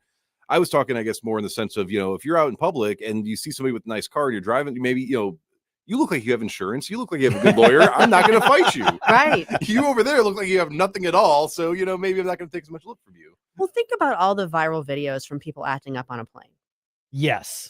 You very rarely is that person shown in the video dressed, professionally. They've been in a suit or a dress. Usually they're in yoga pants or, something kind of scruffy looking, and they kind of have that scruffy look to them.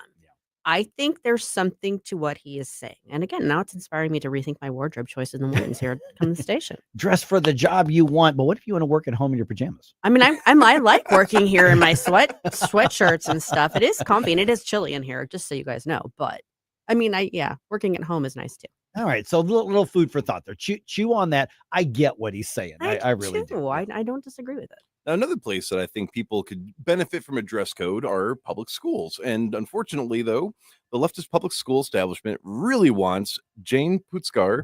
Puszkar. Yep. You just had to make me look dumb, Sorry, didn't you? Jane Puszkar. It's a tough one. It is, yes. Jane Puszkar to shut up. Like, I should probably shut up. Thanks a lot, Mike. Yeah, good luck with that. Jane gives us the update on the fight against smut in the schools coming up at 7:35.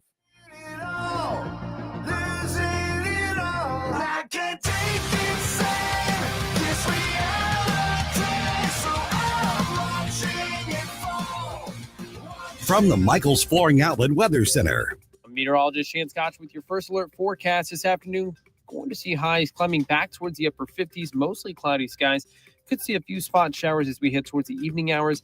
Then into Wednesday and Thursday, temperatures looking to continuously cool back down towards the mid to lower 40s. Looking pretty dry, a little bit more sunshine popping out, especially in Thanksgiving Thursday. Then Friday could see some chances of a rain and snow mix. We'll continue to watch that as we're going to see more chances as we head off towards the upcoming weekend. From the First Alert 4 Weather Center, I'm meteorologist Shane Scotch. Dr. Draghi and his team at Esquire Sports Medicine get pros back on the field, so they can certainly help you. You need an MRI, X-ray, CAT scan, pre- or post-surgery treatment, rehab. The chiropractic physicians at Esquire can help you or connect you to experts you need. And I know you're hurting right now. You don't want to wait. Esquire sees new patients often within 24 hours. EsquireSportsMedicine.com.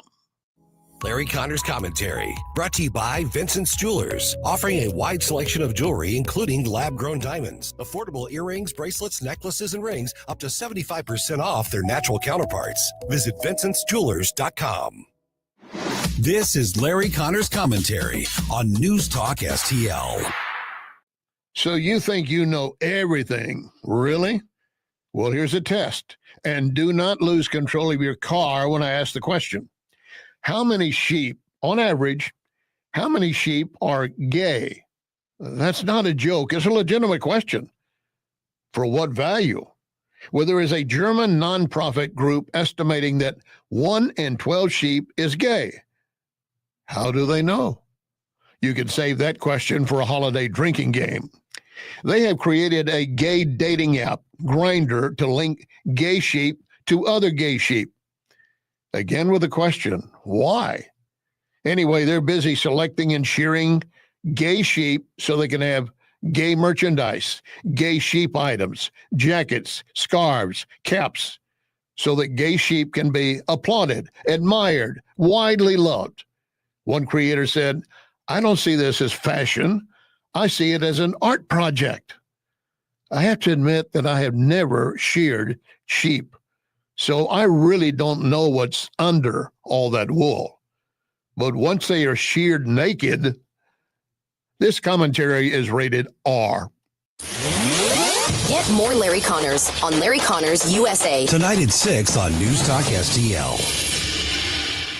Hey, it's Susie Moore with a reminder that for 20 years, Harpo's Chesterfield has been the heart of West County's fun. With their award-winning patio, voted best in West County, and excellent sports bar atmosphere, Harpo's is your one-stop destination. The mouth-watering menu has made them famous throughout St. Louis. Plus, they've got great drink specials and the friendliest, most energetic staff around. Whether you're dining in or carrying out, Harpo's delivers fun, food, and drinks like no one else. Harpo's Chesterfield. Call 636-537-1970 or visit harposstl.com. Streaming TV is where it's at. It's not about cutting the cord anymore. That's old news. It's all about your customized TV options. With the best and cheapest high-speed internet and your own TV subscriptions, we've got your dream TV lineup. Between wired and satellite internet and TV, you now have tons of options. Save money and get more internet speed and better TV today by calling the Whole Home Connect. We scan your location and offer you the best TV and internet options. And we always have specials and promotions. So when you call, ask about that. Take 5 minutes of your time. Make this free call now and learn how to save money and get better internet and TV for your home anywhere in the U.S. Make this simple and free call now. 800-257-1632. 800-257-1632. 800-257-1632. That's 800-257-1632.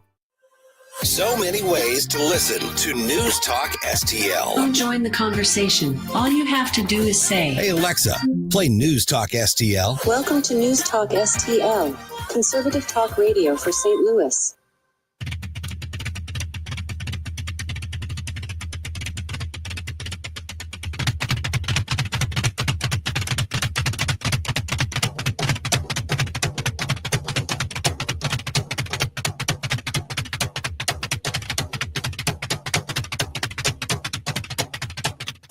Hey, this is Todd Showalter. Join me on Saturday at 5 as I try to put some fun back into this dysfunctional radio station. It's the Right Mind Show with me, Todd Showalter, at 5 on Saturday. And, you know, speaking of dysfunctional, let's get back to Mike Ferguson in the morning.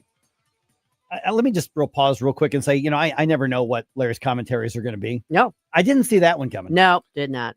I did not either. Did not have gay sheep on the bingo card. And I don't know if you could hear the, what are you talking about for me in the background there? All right, 7:36 right now. All right. If it's inappropriate to say something or read something at a school board meeting, then why would it be okay to push that exact same thing onto children in a library or a classroom? It wouldn't. Well, that's what common sense would say, Susie. We've got I'm not even going to say a new dust up, a continuing dust up with the Francis Howell School District. And here's the thing, though, is this is emblematic of, I think, what's happening in school districts everywhere. So this isn't about one particular district. We're now joined by school board member Jane Puszkar. Jane, appreciate you being on the program here. Let me start with that. There were the people in the school district asking you to not read from books that are being offered and promoted to children in the school district. Can you make this make sense? What's actually happening here? Thank you very much, Mike, for having me on this morning. I truly appreciate it. Yes, that's exactly what happened, because it was considered, I guess, inappropriate language in a boardroom. the president had the superintendent look up a policy that said no one can use profanity. And my response was, well, but that's a personal profanity. I'm reading from a book. But that out of, I guess, just not wanting to, start a huge fight, I agreed just to recap what the book said. The point still got across. But the interesting part, and this is really interesting, schools are against racism, or at least I thought they were. Wouldn't you agree with that? Should be. Okay, well, one of the books I was going to read used the N-word quite prolifically.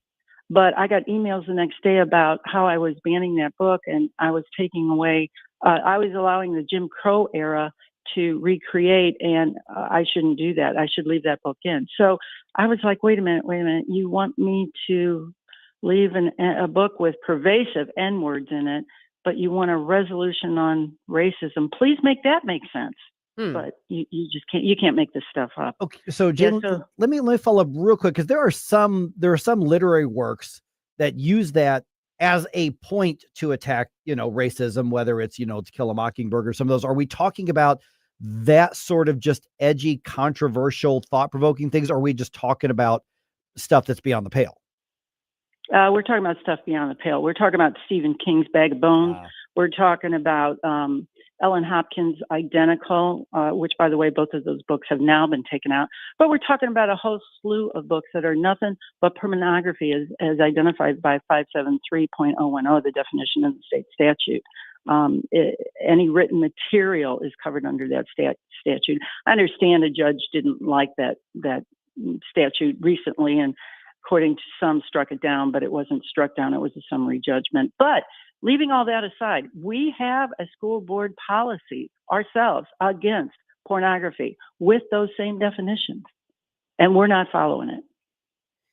Why is that, Jane? I mean, when you get to the heart of it, what is the argument from the other side that these materials that they don't think are appropriate to read out loud in a school board meeting in a room full of adults still belong in school libraries and accessible to young students?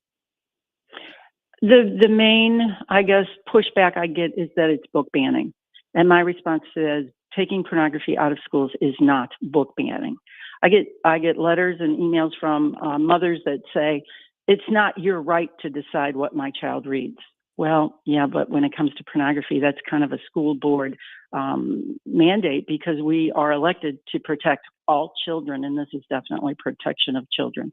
This is not your Huckleberry Finn or any of the classics. It's not that at all.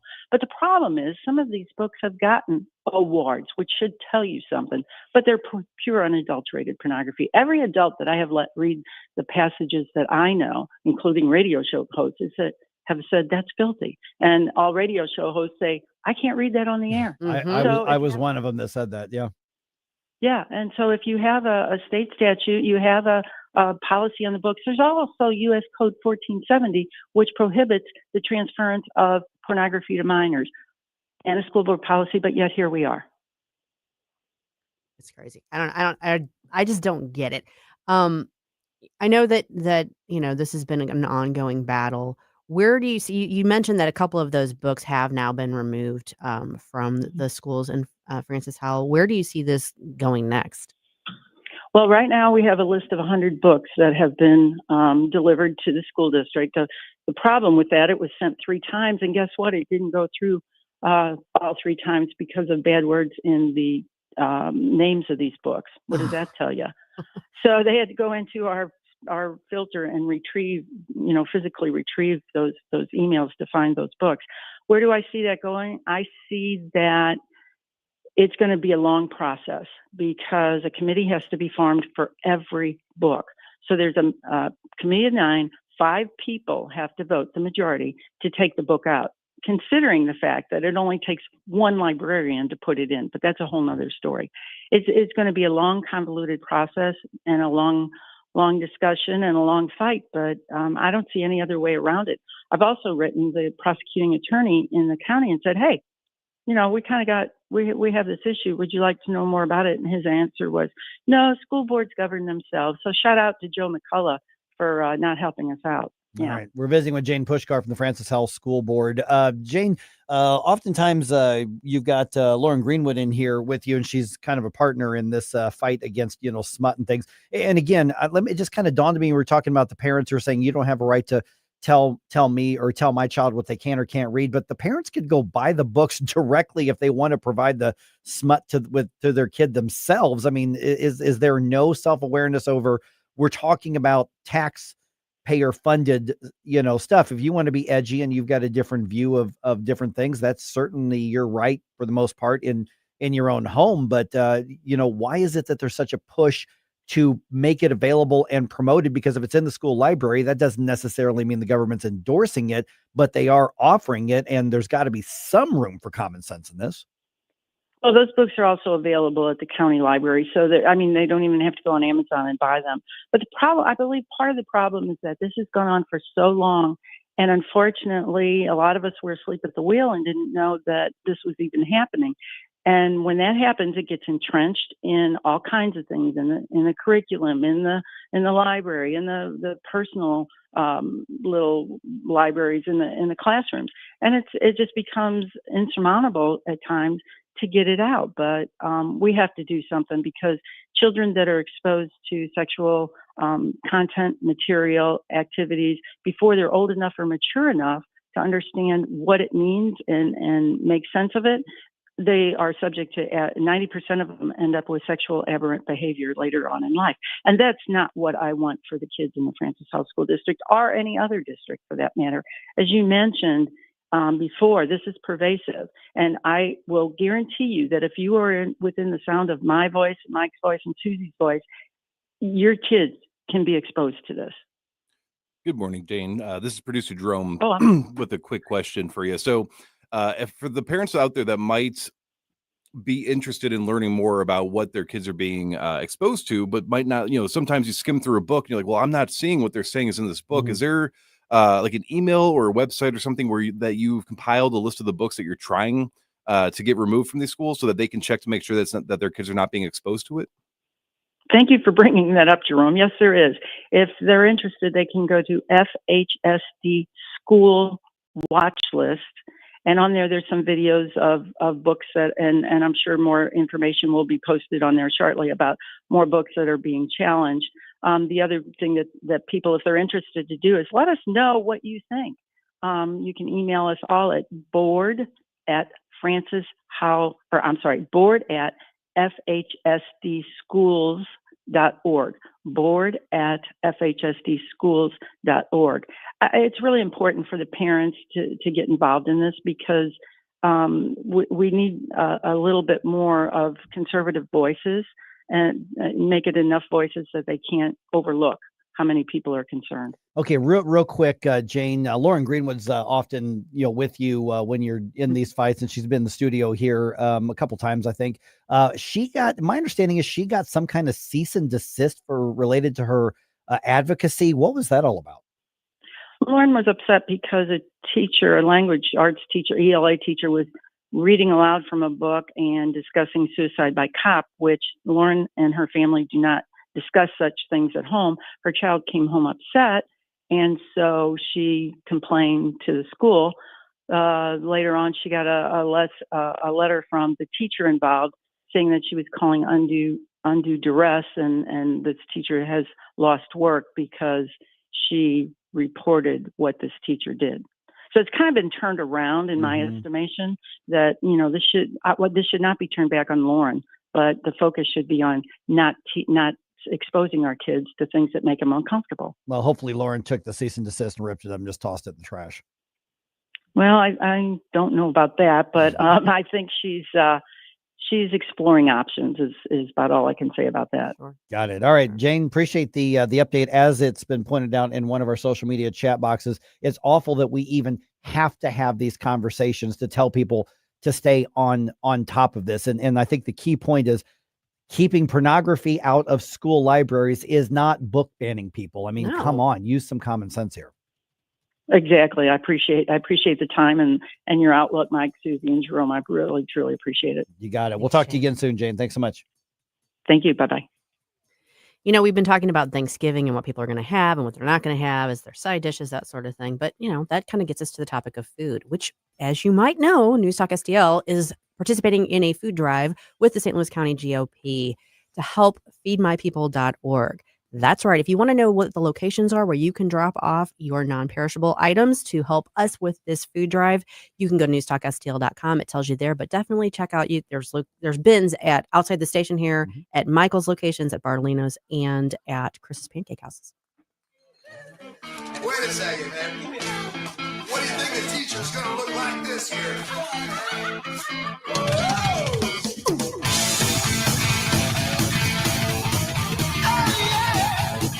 Mike Ferguson in the morning. What was once considered radical is now mainstream. On News Talk STL. Are the days of a personal doctor gone? Not at Body of Health Direct Primary Care. I'm Dr. Randy Tobler to share how our design is putting the care back into healthcare. Plain and simple, our members, not insurance companies, get our exclusive focus. That means same or next day appointments, responsive answers to your concerns, and a no-spin, big tool chest approach. It's about time you get serious time devoted to your medical needs. To learn about healthcare the way it ought to be, schedule a discovery call today at bodyofhealth.com. That's bodyofhealth.com. Tim Jones here. I am beyond thankful this Thanksgiving season for God, family, friends, country, and all of you in News Talk STL Nation. Hi, it's Ken Williams, and for this Thanksgiving season, I'm most thankful for good health for everyone, my family, my friends, and you. News Talk STL, celebrating family and friends this season of Thanksgiving.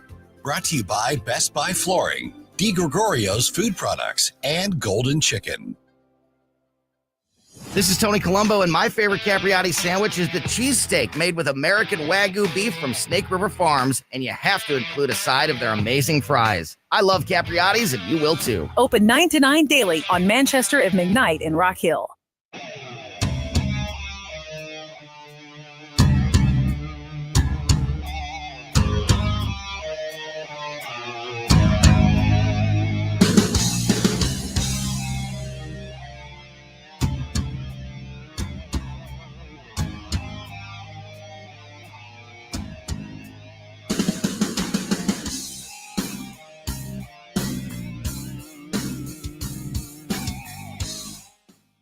The Mike Ferguson Show is one of my favorite programs. In addition to Larry Connor's USA, catch my program at 6. Now, back to Mike. Today's show is sponsored by cranberry sauce in a can. The easiest way to tell your dinner guests you barely made an effort. At least stir it up so they can't see the impression of the bottom of the can. Jeez Louise. Amen. Wow. I always thought the little ridges, the can imprint ridges, Ruffles were have endearing. ridges, not cranberry. It adds to the flavor, Mike. Oh. I'm on team cranberry sauce. I like cranberry I sauce. don't, Amen. but I don't mind people serving it, but I just think it shouldn't look like the can it came out of. 750 right now. All right, that's Susie Moore. That's producer Jerome. My name's Mike. You mentioned the Thanksgiving bingo card a little bit ago.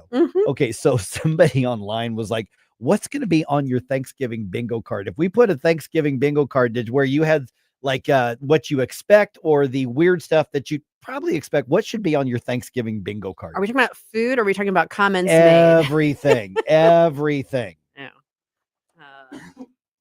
Well, I mean, on your bingo card, like Yes. food wise, should be some of the traditionals that we've been talking Sure. about. Yeah, absolutely.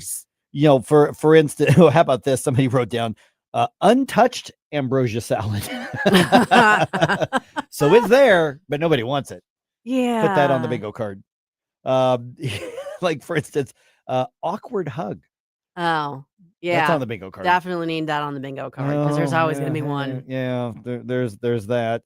Is there going to be a confused grandma on your bingo card? Well, I'm going to speak up for my mom here, who's turning 93 next week. So she's the grandma, she's the matriarch, and she's still pretty with it. Now, you start talking like, social media stuff. Maybe she's a little confused, but overall, she's still with it. Yeah, my grandfather, God love him, he's still tough. He's a tough, strong old man, and he has some very good, intelligent things to say. at times. Mm. And, but you put some football on for him, and he's good. So There you go. You see, I think this one should probably be the one in the middle. Argument over politics. Okay, so this might be a little too specific for most people, but in my case, it would be the person that makes it clear they don't want to talk about politics, bringing up the politics during Thanksgiving. Oh, I love that. And then they know what I Yes. do, so it's always a slight jab Okay. at me, but Body language from Susie, Mhm. you pictured somebody specific when he said that. Maybe. Yeah.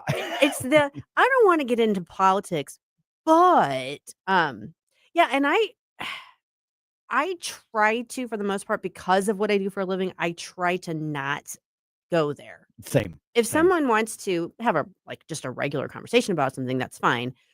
But like we're gonna get into an argument thing, no, not gonna do it. yeah, I mean, most of my family, if not all of them by now, know I work for a conservative news Mhm. station and that I enjoy my job very much. And I like to be one of those nerds where we have guests on. I'm like, we got to talk to this person today. And this is what, I'm still kind of a kid at heart. Yeah. But then I have relatives that are like, well, you're indoctrinated by this and that. And I'm like, you browse Reddit all day, dude. Don't come at me. Glass houses. Yeah. How, I how got about plenty of this? rocks. How about this on the bingo card? A young person who's offended that somebody said Indian. We actually, we don't have that kind of, because my cousins are Mexican and I don't think they care. So yeah. Yeah, We looked out. I was gonna say it's like my daughter and my nephews and nieces, and I don't even know that would actually come up, unless we were talking about our 23andMe genetic breakdown, Oh, okay. but they got it classified there as either Native American or North American, so it wouldn't even naturally just come out as Indian. Now, my DNA test came back that I'm a little bit over 1% Native Amazonian. Oh, okay. So That's big. So can I say Indian? Because Amazonians and Americans are not the same group of people. So you're saying is that your culture is not our It's talking not your point. it's not your costume, Mike. Okay. Right. I can go you one better though. I just realized this because they updated my my breakdown, and one of my trace amounts is is actual Indian, like Oh wow. Eastern Indian. Good I can't pronounce it. Gujarati Oh. Patidar. See, I've never done Wow. that breakdown, that DNA, because my dad's side of the family, we've literally traced it back to the 1600s into Scotland. My grandmother and my cousin did a genealogy back using all the records the old fashioned way. My mom was adopted, so we don't know where she came from. Heaven. Yes. Aw. So Hi, we have no Vicky. idea. That's right. Okay. On the bingo card, how about this? Let's see here. A mom who never leaves the kitchen during the whole shebang. Oh yeah, That's the way it always was when I was growing up. 'Cause definitely. Mom and grandma, and the funny part was, I remember one time, I don't remember, it was a roommate or just a college friend or girlfriend or whoever it was over at one of the holiday meals. And the women were all in the kitchen and us dudes were all in there doing, it was very, very old fashioned. And, she kind of like, well, that's, kind of critiquing that, being the pres- and the weird part was, I'm like, yeah, I tried to go in there once. I thought they were going to beat me to death. Right. That is their area, and they do not want the men folk in there. Well, part of that though is because the men folk go in there and start picking the food off the plate before it's ready to be served. Well, that's that exactly sort of what I thing. was going to do. Exactly. But yeah. No, it's funny you mentioned that too, because that's how all of the female cousins will be hanging out with the aunts and the moms Yeah. and stuff like that, and they're usually going through the catalogs for Black Friday, but they keep the charcuterie board and all the nice little finger snacks Yeah. in there with them, and then the guys are all on the couch. Sounds lovely. I'd be hanging out with them too. And Yeah, we don't get any snacks, but they scold us for trying to pick at the turkey. See, but my mom and my grandma, they were like, no, this is our chance for all the women to be together and do our thing. You guys do your thing. We're doing this.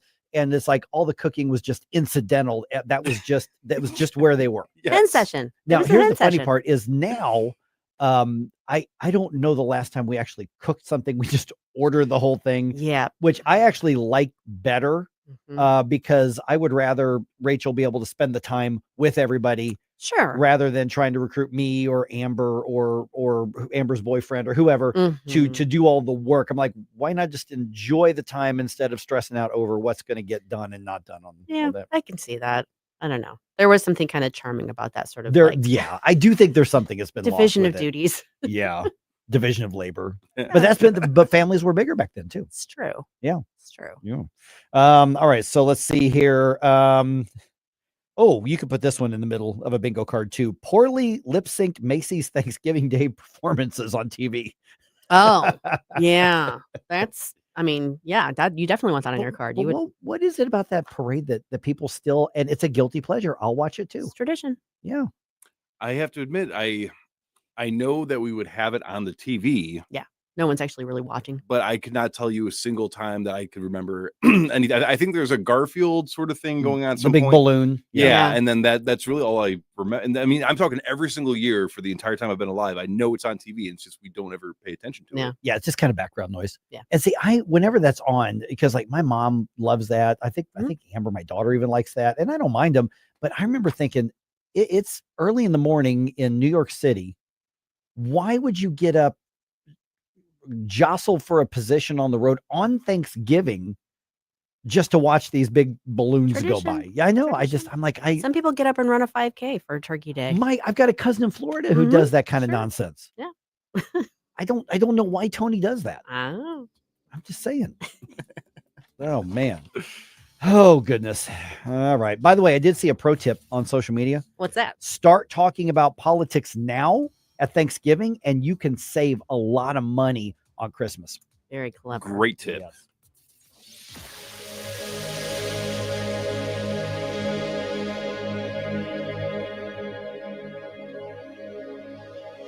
PRI Global now has Prismatic, an AI-driven platform that can help you and your business, especially in construction.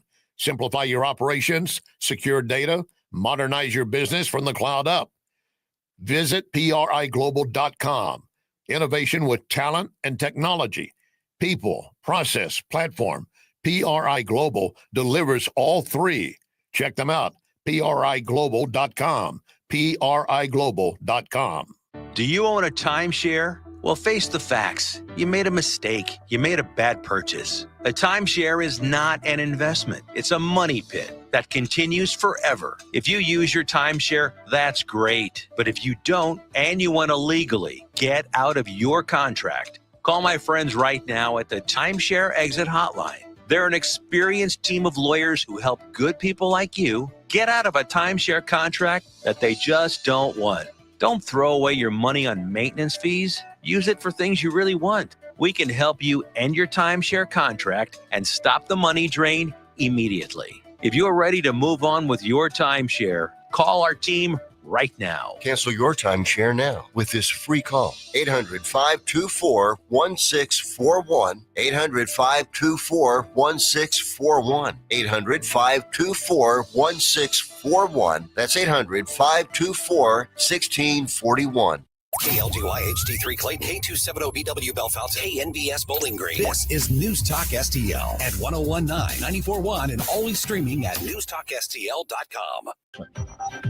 As the U.S. tries to stop the bloodshed in Ukraine, the war rages on. At least 7 people killed in the latest Russian attack on Ukraine's capital. Vitaly Klitschko says residential buildings in the central Pechest district and in an eastern district of Kyiv were badly damaged. Lyubov Petrivna, a resident of one of the damaged buildings, tells the AP everything in her apartment shattered. I was lying in bed. There was a powerful explosion and glass rained down on me. Video footage posted to Telegram showed a large fire spreading through multiple floors of the 9-story building. The large-scale attacks come during a renewed U.S. push to end the war that's raged for nearly 4 years and talks about a U.S.-brokered peace plan. I'm Charles Ledesma. Afghanistan's Taliban government accuses Pakistan of launching overnight strikes in 3 eastern provinces, killing 10 civilians. The Pakistani military denies the Afghan claims, insisting there were no such strikes. The White House says none of the Democrats urging military service members to disobey illegal orders from President Trump has been able to name a single such order because, White House says, no illegal orders have been issued. Heading out for Thanksgiving, a lot of people are, and a lot of them are driving. We anticipate seeing 73 million Americans hitting the road this Thanksgiving season. We anticipate the busiest travel on the road in the afternoon of this coming Tuesday, Wednesday, and Sunday. Transportation Secretary Sean Duffy. Commerce Department reports retail sales rose slightly in September. That followed 3 months of big gains as Americans continue spending heading into the all-important holiday shopping season. Dow futures are up 30 points. NASDAQ futures down 51. More on these stories, townhall.com. This is Dennis Prager for AmFed Coin and Bullion. There's something about the feel of a gold coin in your hand and the way the light reflects off its intricate details that has always captivated me. Nick Grovich, AmFed's owner, turned that same passion into his livelihood. Nick began collecting coins as a teen, and that interest grew into a nationally respected business offering only the finest quality coins at the most competitive prices. But the truth is that although Nick is a rare coin dealer, he doesn't believe in rare coins. Rare coins do not make sound investments, but they do make dealers a lot of money. See, that's part of what I respect about him. AmFed specializes in buying non-performing numismatic coins and turning them into gold or silver investments that provide liquidity and perform competitively against the market. Whether you're buying or selling, call 800-221-7694. That's 800-221-7694. AmericanFederal.com.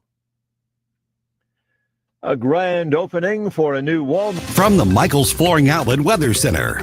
I'm meteorologist Shane Scotch with your first alert forecast this afternoon. Going to see highs climbing back towards the upper 50s, mostly cloudy skies. Could see a few spot showers as we head towards the evening hours. Then into Wednesday and Thursday, temperatures looking to continuously cool back down towards the mid to lower 40s. Looking pretty dry, a little bit more sunshine popping out, especially in Thanksgiving Thursday. Then Friday could see some chances of a rain and snow mix. We'll continue to watch that as we're going to see more chances as we head off towards the upcoming weekend. From the First Alert 4 Weather Center, I'm meteorologist Shane Scotch. This hour of News Talk STL is brought to you by Stifel, serving investors for over 130 years. Contact your Stifel financial advisor at stifel.com. That's STIFEL.com. Hello, Kirk Elsinger, Chairman of the Republican Party, City of St. Louis. Join us for our Christmas party on December 11th. Tickets may be purchased by cash or check, or you may purchase tickets through our website at stl-gop.com. We'll have dinner and silent auction. In addition, we will be collecting donations for Toys for Tots. So bring an unwrapped toy for a family in need. Merry Christmas, Happy Holidays, and we look forward to fighting for you in 2026. Paid for by St. Louis City Republican PAC. Curtis Farber, Treasurer. If you're living with diabetes and using insulin, you know the pain of pricking your fingers over and over again. By wearing a small remote device called a continuous glucose monitor, or CGM, you can reduce the pain of pricking your fingers right away. If you're testing your blood sugar 4 or more times per day, injecting insulin 3 or more times per day, or using an insulin pump, call the Diabetic Health Hotline today. 800-515-2380. That's 800-515-2380. Paid for by U.S. Med. Mike Ferguson. Shut this sucker down. Susie Moore. I disagree on his assessment of the situation. Get up, can't you hear the alarm? Get up, St. Louis. You're not supposed to lie, but you're definitely not supposed to lie when you're under oath. Mike Ferguson in the morning on News Talk STL. Get up, this is your cousin.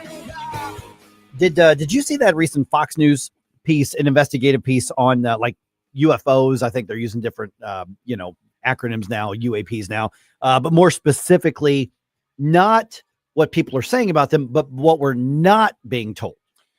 Yeah, they're out there. Yeah, I mean, we're talking millions of people have seen that piece on there, and it's interesting because when you talk about, okay, what are they telling us? What are they not telling us? This could go in so many different directions. But there are a lot of people kind of jumping up, down, going, whoa. There's actually something serious here. And anytime there's a stone wall, then we need to ask more questions, even if somebody wants to laugh at you for it. Yeah, this brings me back to a couple of years ago, the subcommittee hearing on UAP activity. It was Grush, Graves, and Fravor, and they were all testifying under oath about their knowledge of UAPs and potential alien activity. And to this day, none of them have been charged with lying under oath. So I'm just saying. Well, featured in that piece that I just mentioned on Fox News is Kent Heckenlively, and he's actually got a book out now called Catastrophic Disclosure: The Deep State, Aliens, and the Truth. And that actually just came out like this month. So Kent, welcome to the show. Appreciate you being on the program here. So let's talk about what we're talking about before we get into some of the details. We're not talking about a real life version of, Men in Black or something like that people want to point this to. What is it what are the questions we need answered and why? Well, what's really interesting is you mentioned that hearing with Grush, Graves, and Fravor, and that's exactly where I came into the story as well. Because this is my 20th book, and I've never done anything in the paranormal field. I'm usually looking at corruption in medicine, science, big tech, big media. My last book was on the CIA with a CIA officer and whistleblower. And when I watched that hearing, it just changed me, because I think I've, like most people, I've never had an experience where I've seen anything, but I've got something of a recreational interest in it. I mean, how can you live in this society and not? But when I watched that hearing, I said, this is something significant, because I've written about Congress before. And one of the things that I've known is that you don't get to testify in one of those hearings unless you're very, closely vetted. And I was fortunate enough to have a friend in the UFO community, UFO documentary filmmaker, Michael Mazzola, who's probably the #1 documentary filmmaker in this area. And I called him up and I said, Michael, what the heck is going on here? Because I know lies when I hear them. And one of two things is happening. Either this guy, Grush, and the others are absolute liars, or they're telling us we've been lied to for a very long time. And what Michael told me is that behind the scenes, military and government sources were telling the UFO community that there would be an effort for disclosure, but they wanted to have controlled disclosure. And what they feared was something called catastrophic disclosure. And that just made my ears perk up, because, with my background as an attorney, the way I look at the world is you go into a courtroom or you go before Congress and you stand up, you raise your right hand, and you swear to tell the truth, the whole truth, and nothing but the truth. And that wasn't what I was getting in the hearings. What I was getting in the hearings were people saying things like, I can't answer that in this hearing. Oh, I could tell you that, but I need to go into a skiff. Or we would need to go into a skiff, and then I'd need to get permission from the gatekeepers to give you that information. And I just said, whoa, wait a minute. This is not the government I thought I had. And that's when I decided I needed to do a fresh look at the entire UFO issue. And that's what I think that Michael and I have done in Catastrophic Disclosure. Okay, so now, by the way, we talk about UFO, it means unidentified is the key word there, flying objects. So, I mean, obviously we tend to think, from other planets or other whatever, but other people would say, well, are they just protecting military secrets? Could this be a defense thing? I mean, what is it that we suspect we're not being told? Well, here's what's interesting, because, with my background as an attorney, I really reserve judgment for what's going on. So, I play out in my mind various scenarios. So when I saw those hearings, I said to myself, okay, one perspective is, all right, these are members or former members of the intelligence communities. Okay, that's one thing. And you want me to believe that these former members of the intelligence community went and asked permission from their bosses to be able to testify in front of Congress. So I'm thinking to myself, well, that looks sketchy. Are we supposed to believe that these former spooks are now telling us the truth? And so, I had a skepticism about them. But then I was also saying, well, those are exactly the people who I would expect to know the truth. But it's sort of a catch-22, because you have to ask yourself the question, are these former spooks telling the truth now about the lies in the past, or are they lying to us now about things that went on in the past? And so I kind of asked myself, what's the game plan here? Because if this is all fake, that's a huge story. that our intelligence agencies are participating in this incredible psyop on the public. So regardless of where it went, I knew that there was a story there. I'm just not certain exactly what the story is. Producer Jerome's, thank you again for joining us today, Kent. So one of the things that you just touched on that I think is really significant as well is the question a lot of people that are at least skeptical or lean into the idea of UAPs being, potentially extraterrestrial is why now? I remember back in high school, I believe it was a leader of the Canadian Air Force said, yeah, we totally know UAP technology exists and it's not ours. And so more people have been coming out. And then you have what's called the 3-1 Atlas. I believe we've identified as an asteroid now, but for a while, a lot of the news sources, including a Harvard researcher, was saying it's an alien mothership coming to Earth. So when we were speaking of the PSYOP element, there's a conspiracy, for lack of a better term, called Project Bluebeam. I don't know if you're familiar with that or not, but do you think that this is the early stages of that, or is it just another case of mass hysteria? This is a classified program that people are observing, or even foreign technology that we're not privy of, and it's just being misidentified by people not in the know? One of the things that I did in this book was I said to myself, okay, I don't know this field, but my co-author, Michael, is deep into this field. So I said, we need to go interview some of the leading figures in the UFO community, people like Dr. Stephen Greer, people like constitutional lawyer Danny Sheehan. I did a nice interview with independent journalist Michael Schellenberger. I've become close to Congressman Eric Burleson, who's doing this. And the fear of many in the UFO community has been that the aliens are real, they are not a threat, but our intelligence agencies are going to begin a campaign to panic the public that these creatures and this phenomenon is dangerous to justify huge military spending in order to justify their action. So the question is whether this is all part of an exaggerated alien threat in which they'll give us some information and seek to terrify us. Now, you mentioned 3-Eye Atlas, and I just went on Fox News to give, to throw cold water on the idea that this was an alien ship.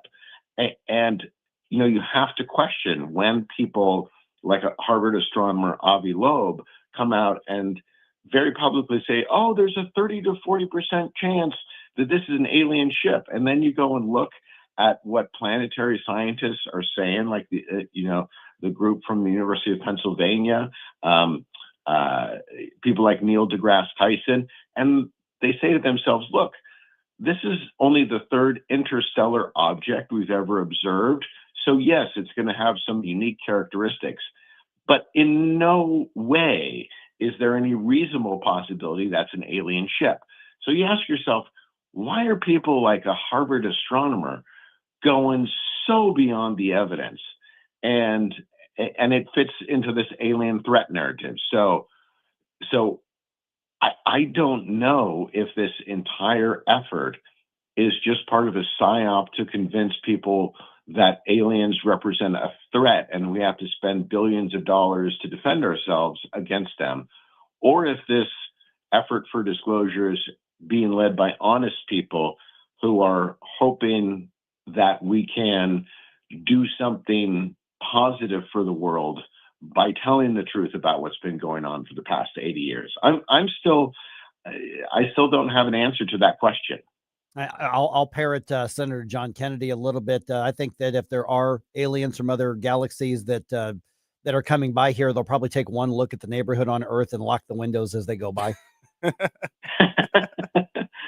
Yeah. And it's kind of interesting because I say to myself, if there are aliens, what are their intentions toward us? Because I ask the question, any intelligence that rises to dominate its planet will probably have gone through a number of things like human beings have.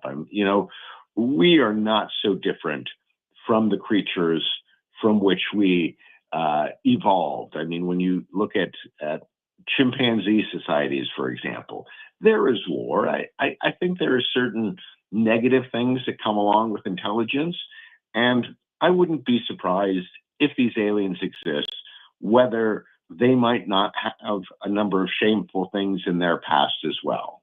All right. The book is called Catastrophic Disclosure, The Deep State, Aliens, and the Truth. And we find that, Kent, and if people want to connect with you, they do it how and where? The book is available on Amazon, Barnes & Noble, and wherever books are sold. And you can check out me at my website, Heckenlivelybooks.com. All right, Ken, good chatting with you. Thanks so much. Thank you. All right, just a little bit of breaking news. President Trump is set to pardon 2 turkeys today. And it looks like there's a Massachusetts judge that's probably going to put a stay on that immediately afterwards. He's not going to be using an autopay to pardon them, though, No, right? no. But the judge is standing by to overrule it. You have a soul so dark, it is no more. And all the ones depart, no destination. Making cold my heart to fight your war. Stop it right now! Connor Roofing, you can count on Connor. Connor Roofing is now a 2-time winner of the National Best of the Best Award for customer satisfaction for roofing, storm damage restoration, siding, gutters, both residential and commercial. Please visit ConnorRoofing.com for an estimate. And remember, you can count on Connor. Mike Ferguson here. Retirement should be a time you can relax. No more stress from work. But there's one thing you can't forget about when retiring. That's your money. Do you have enough saved to fund your income for life and keep up with inflation? How will you claim your Social Security benefits? And what about long-term care? The ClearPath Wealth Management Group at Stifel is here to help answer all of these questions. You can hear their latest views on the markets and investing during On the Money, hosted by Stifel financial advisors Bob Stockdale and Eric Robert, every Saturday morning at 9, right here on News Talk STL. They can help you get organized, guide you through critical retirement decisions, and create an investment portfolio designed around your needs. To schedule your free retirement plan consultation, go to clearpathinvesting.com. That's clearpathinvesting.com. Or call 636-695-2650, 636-695-2650. Stifel Nicholas and Company Incorporated, member SIPC and NYSE. Yo, this is Vic. Vic for Vets is proudly honoring our veterans. Every Wednesday at 11:05, you'll hear about that day's honoree and their incredible service to our country. Hi, it's Ken. You want to nominate a veteran? Send their name, service information, and story to me, Ken, at NewsTalkSTL.com. Brought to you by Alamo Military Collectibles and Monocle's Pizza. Together, let's celebrate the heroes in our community. Vic for Vets, where honor meets gratitude. News Talk STL. First thing in the morning and pretty much all day. Live and local. 101.9 and 94.1. News Talk STL.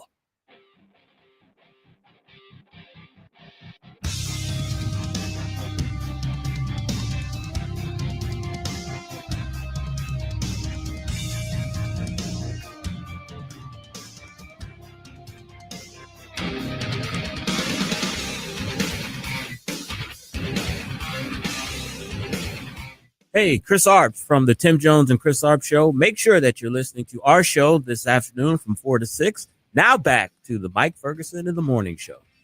I got a feeling there's going to be a lot of people who want to send that conversation to their friends and neighbors and family. That one we just had with Kent Heckenlively. Oh, yeah. Yeah. So that'll be up on the podcast. Look at News Talk STL, whatever platform you're on. We're there. Everywhere. So check that out and look for Mike Ferguson in the Morning. And it's really easy on the platform and on the website itself. You can find these podcasts on the website. Couple clicks and you can email it, text it, whatever. It's really easy to do. All right. Here's what's going on. Case dismissed against Comey and Tish. So what is next? Also, you can expect crowded airports and highways this week, really, frankly, starting today. I mean, travel's been getting back up to normal. They're pretty much back up to full capacity, but it's going to be a busy Thanksgiving. So a lot of us are traveling.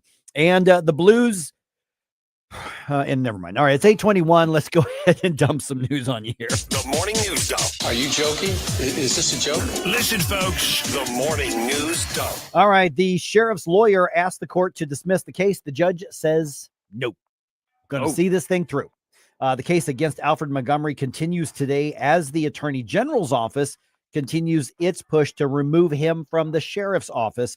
Closing arguments, though, are expected to happen today. Montgomery remains in federal custody in an unrelated criminal case as well. So he's fighting battles on both fronts at this point. Yeah. He's got a very, very busy schedule in between sitting around in jail doing nothing. And he is actually the sheriff of the city. Jeez. Good Lord. All right. A federal judge dismisses the indictments against former FBI Director James Comey and sitting New York Attorney General Letitia James on Monday, saying that the indictments were illegitimate because the judge ruled, were brought by an unqualified U.S. attorney. Comey responding to the matter on social media. This case mattered to me personally, obviously, but it matters most because a message has to be sent that the President of the United States cannot use the Department of Justice to target his political enemies. I'm going to let that hang there for a second. James Comey saying, well, we clearly can't have the Department of Justice targeting the president's. James Comey just said that. I had to pinch myself there for a second, make sure I'm not dreaming. And he apparently sees zero self-reflection or irony on that. You know, sometimes you wonder if it is just them lacking self-awareness or if they think that people are going to buy it, but I'm leaning actually more towards that lack of self-awareness in this case. Good God. Oh, man. Well, obviously, Attorney General Pam Bondi not happy with the ruling. Lindsay Halligan, I talked to all of our U.S. attorneys, the majority of them around the country, and Lindsay Halligan is an excellent U.S. attorney, and shame on them for not wanting her in office. Okay, so the way all of this is going to shake out, it actually could mean that James Comey is off the hook. Maybe not, but it could be because of a statute of limitation situation. Earlier today, a couple hours ago, we talked with Keith Gross, former state prosecutor, and he's kind of our go-to guy on a lot of these legal issues. He and Susie in particular had that conversation explaining what all this means. That's going to be up on the podcast pretty quick here as well. That'll be really helpful to revisit that. Or if somebody says, I don't understand what all this mess is, send them that discussion. You'll be able to clear up a lot of things. Okay. Pentagon says it is investigating Democratic Senator Mark Kelly of Arizona over possible breaches of military law. And this is related to that video that was directed at service members of several days ago. The investigation into the former Navy pilot stems from a video that featured several lawmakers calling for U.S. troops to defy illegal orders. White House Press Secretary Caroline Leavitt says Senator Kelly needs to be held accountable. You can't have a functioning military if there's disorder and chaos within the ranks. And that's what these Democrat members were encouraging. The Pentagon cited a federal law that allows retired service members to be recalled to active duty for possible court-martial or other measures. Greg Clugston, Washington. Yeah, it's one thing. Oh, wow. Sorry, that's my computer. The aliens got us, Mike. Got it. Yep. And but it is, on a more serious note, it is one thing when you have the Democrat politicians who clearly this is a way of trying to do like a power grab, sort of, I'm going to be the resistance. I got people that I want to be voting for me. It's one thing when they're saying it, and it's not right when they say it, but it's one thing when they say it. If you are a former military, if you're a veteran, then in my opinion, it's an entirely different thing because you were in that position. You know what the rules are. You know what the standard procedure once you get out is.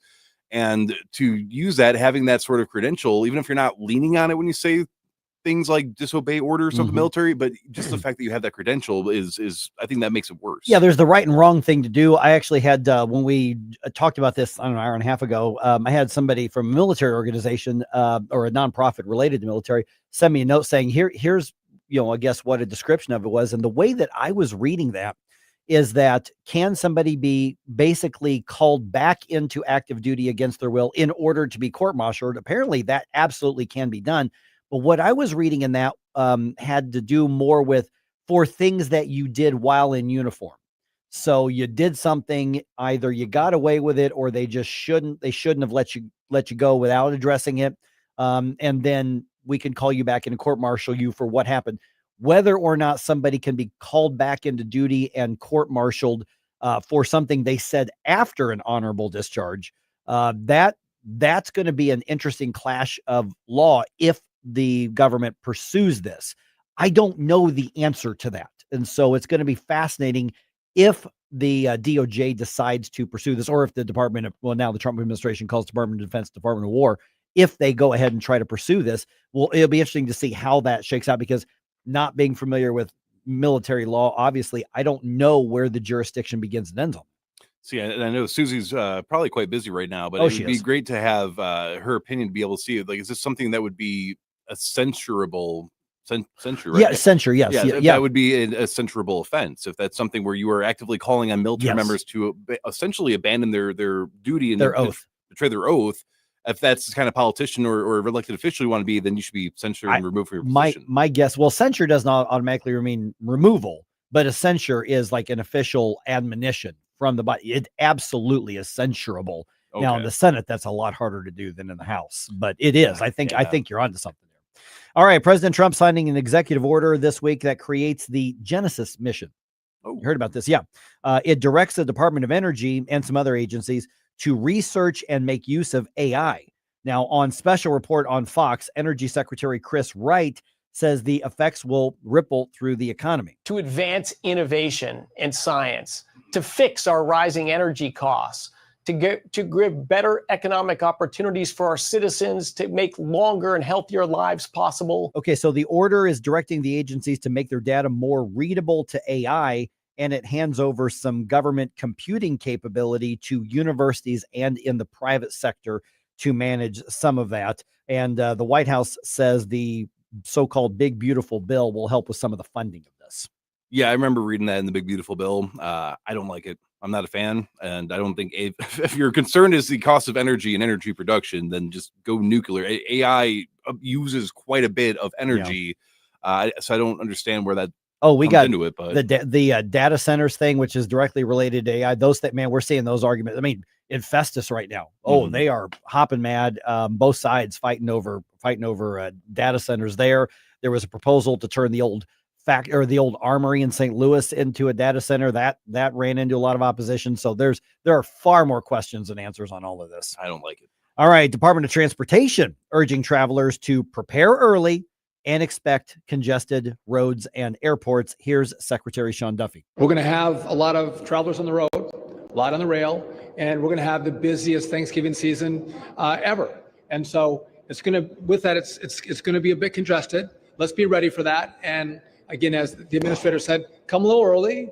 Don't be rushing through the airport because the lines might be a little bit longer. And whether it's airport or highways, expect that volume to really ramp up literally today, right within the next couple hours or so. All right, we are still a couple months, almost 3 months away from spring training, but in the meantime, another sports season starts this week. Oh, yeah, the St. Louis Ambush kick off their indoor soccer season on Friday. So if you need to get out of the house after the family, or you want a little family outing, they are hosting Kansas City at the Family Arena. That is a 5:05 game. Tickets are really inexpensive for these. Have you ever been to an indoor soccer game? I'm not a big soccer guy, but I'm starting to learn the value of sports as a community building thing. So indoor soccer is different than outdoor soccer. Oh, moves very, very fast because it's the size of a hockey rink. And it's indoor, and they can bounce it off the walls and everything on that. Okay, you've convinced me. Yeah, so more information at stlambush.com. The Blues lost again yesterday, 3-2 to the Rangers at Madison Square Garden. No game for the Blues today. They play the Devils in New Jersey on Wednesday.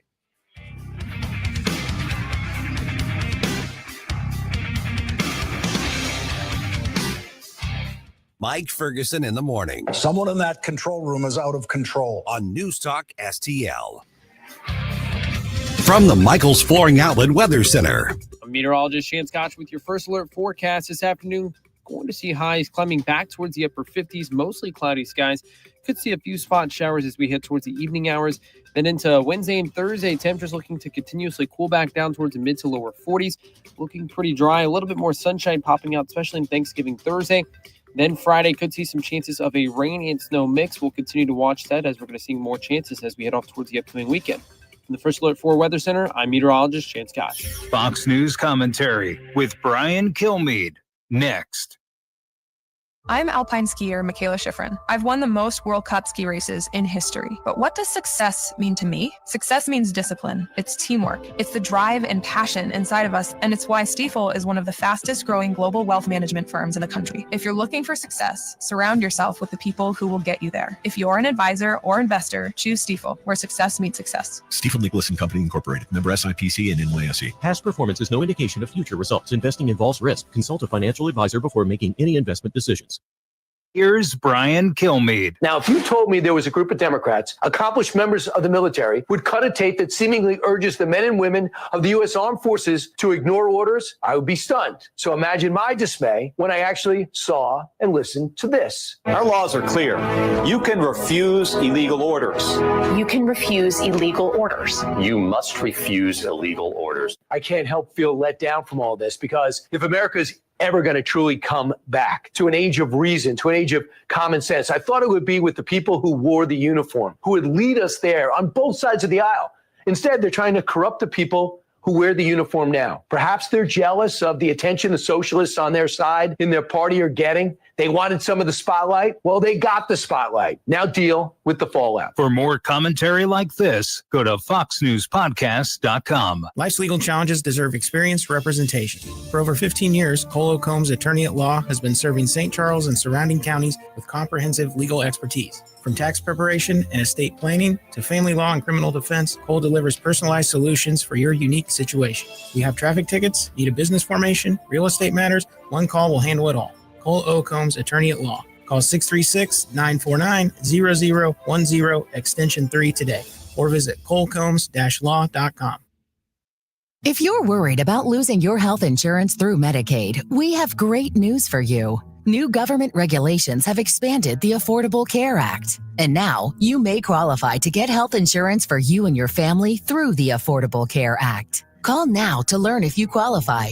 We know the healthcare regulations regarding Medicaid, and we've helped thousands of people find quality, affordable health insurance. Plus, all our research is free to you. So call us. With just one call, we'll shop from hundreds of different insurance companies to find you the right affordable health insurance plan. So if you're worried about losing your Medicaid insurance, call right now. Speak with a licensed agent and find how you may qualify for a new health insurance plan. 800-479-0931. 800-479-0931. 800-479-0931. That's 800-479-0931. Paid for by the Health Insurance Hotline. If you have a phone, you have a radio. Wherever I'm at, home, car, wherever. Download the all-new NewsTalkSTL app. If you have a phone, you have a radio. Just the convenience on the phone. Streaming live on the mobile app. Love the new app. And listen anytime. Everywhere. Anywhere.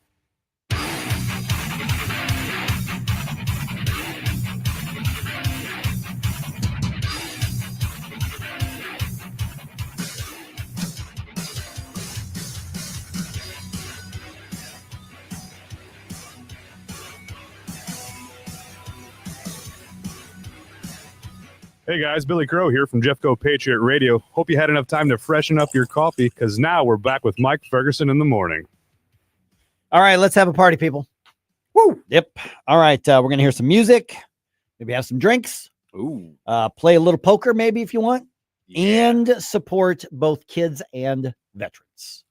Sounds right up Larry Connor's alley. That's right. That sounds like a pretty good way to spend an evening, and you can do that coming up here, not that far from, like, just a few days away here. So there's still room for you. We're joined by Phil Wright from St. Louis Lights. And Phil, good to have you on the program here. We talk about helping the veterans and supporting that. We're talking about our friends at the Freedom 13, and we are big supporters of Mark and everything he does with that. And so a big part of what's coming up, the St. Louis City Lights, Christmas being described as the Christmas party of all Christmas parties. This is happening at the Anheuser-Busch Brewery on December 1st. So what's in store? Somebody wants to get involved, because this is a fundraiser, but man, it sounds like this is just a big party too. Yeah, absolutely. So it's actually pretty audacious. We're taking over the whole brewery. We're going to have a bunch of cars underneath the Christmas lights. We're bringing down a bunch of Jeeps with glow and Christmas lights as well. We're going to have blackjack, craps, roulette, 3-card poker, a little horse racing. And I've got 4 great country singers coming up and about 40 fashion models for our fashion show. So it's going to be a little bit of everything. Yeah. Now you mentioned the cars, so we got kind of a car show, but this isn't the standard, thing that you'll see on ESPN. These are going to be some pretty tricked out, pretty unusual vehicles. Yeah, absolutely. And I'm just praying that the St. Louis weather kind of cooperates, right? But a lot of these guys are diehard, so whether it's rain, some light snow, or whatever, they're going to still come out and support veterans. So we have everything from classics to rat rods, rust rods, exotic, sport. We actually even have a guy bringing a car made out of a Patriot missile. Wait, I did not see that on the material that Greg sent me. What? Tell me about that. I got to follow up on that. No, he's actually with a group called Hot Rods for Heroes. And so he's actually got a legitimate Patriot missile that he refurbished into a hot rod. So in order to see it, you got to come on down. Oh my gosh! Wow, that's amazing. I'm not caught off guard. I try to prep for every discussion. I did not have on my bingo card a car made out of a Patriot missile, Phil. Yeah, exactly. So yeah, I've seen a lot of stuff. I've seen, even I was talking to Anheuser-Busch about cars being able to throw fire and stuff like that, and they kind of shied away from that. But I kind of failed to mention that the Patriot missile one. Well, now they know. Now it's out there. We're visiting with. Oh, damn it! No, it is safe. It is not an active missile. Okay. Well, that's it is a beautiful ride, and the guy does do good things with his group, Hot Rods for Heroes. Awesome. So can only imagine that they're going around town doing a bunch of different car shows and raising money for veterans. All right. And this is happening December 1st at the Anheuser-Busch Brewery. It's called 2025 St. Louis City Lights. So how's this going to work? You get your ticket. And I know there's different levels of tickets, but basically definitely. you just kind of get a chance to just go into whatever you want to go. Obviously there's a concert schedule. So what all is going to be included with those tickets? Right, exactly. And then so we're and then it is a boots and bling theme. So we actually got the Diamond family giving a $50 gift certificate for every ticket purchase. So you automatically get a little bling somewhere in your holiday. But so what people can imagine, there's 4 country singers, Molly Lovett and Jenna Kay are local singers that are down in Nashville now. And then I got KDO that was on American Idol and Team Reba on The Voice, and then another lady, Savannah Ray, who is also on The Voice. So, 4 ladies just doing a little bit of main stage, but then they're going to be doing some acoustic playing in the casino rooms, and then maybe even a little acoustic around the fireplace if I can coax them outside for a little bit. All right. And the proceeds from this benefiting, as we said, the Freedom 13 as well as Toys for Tots as well. So 2 really great causes here. What was it that spoke to you about those 2 that said, I want to do something, I want to help somebody, and this is where we're going with this? Yeah, so I think I've always admired Toys for Tots.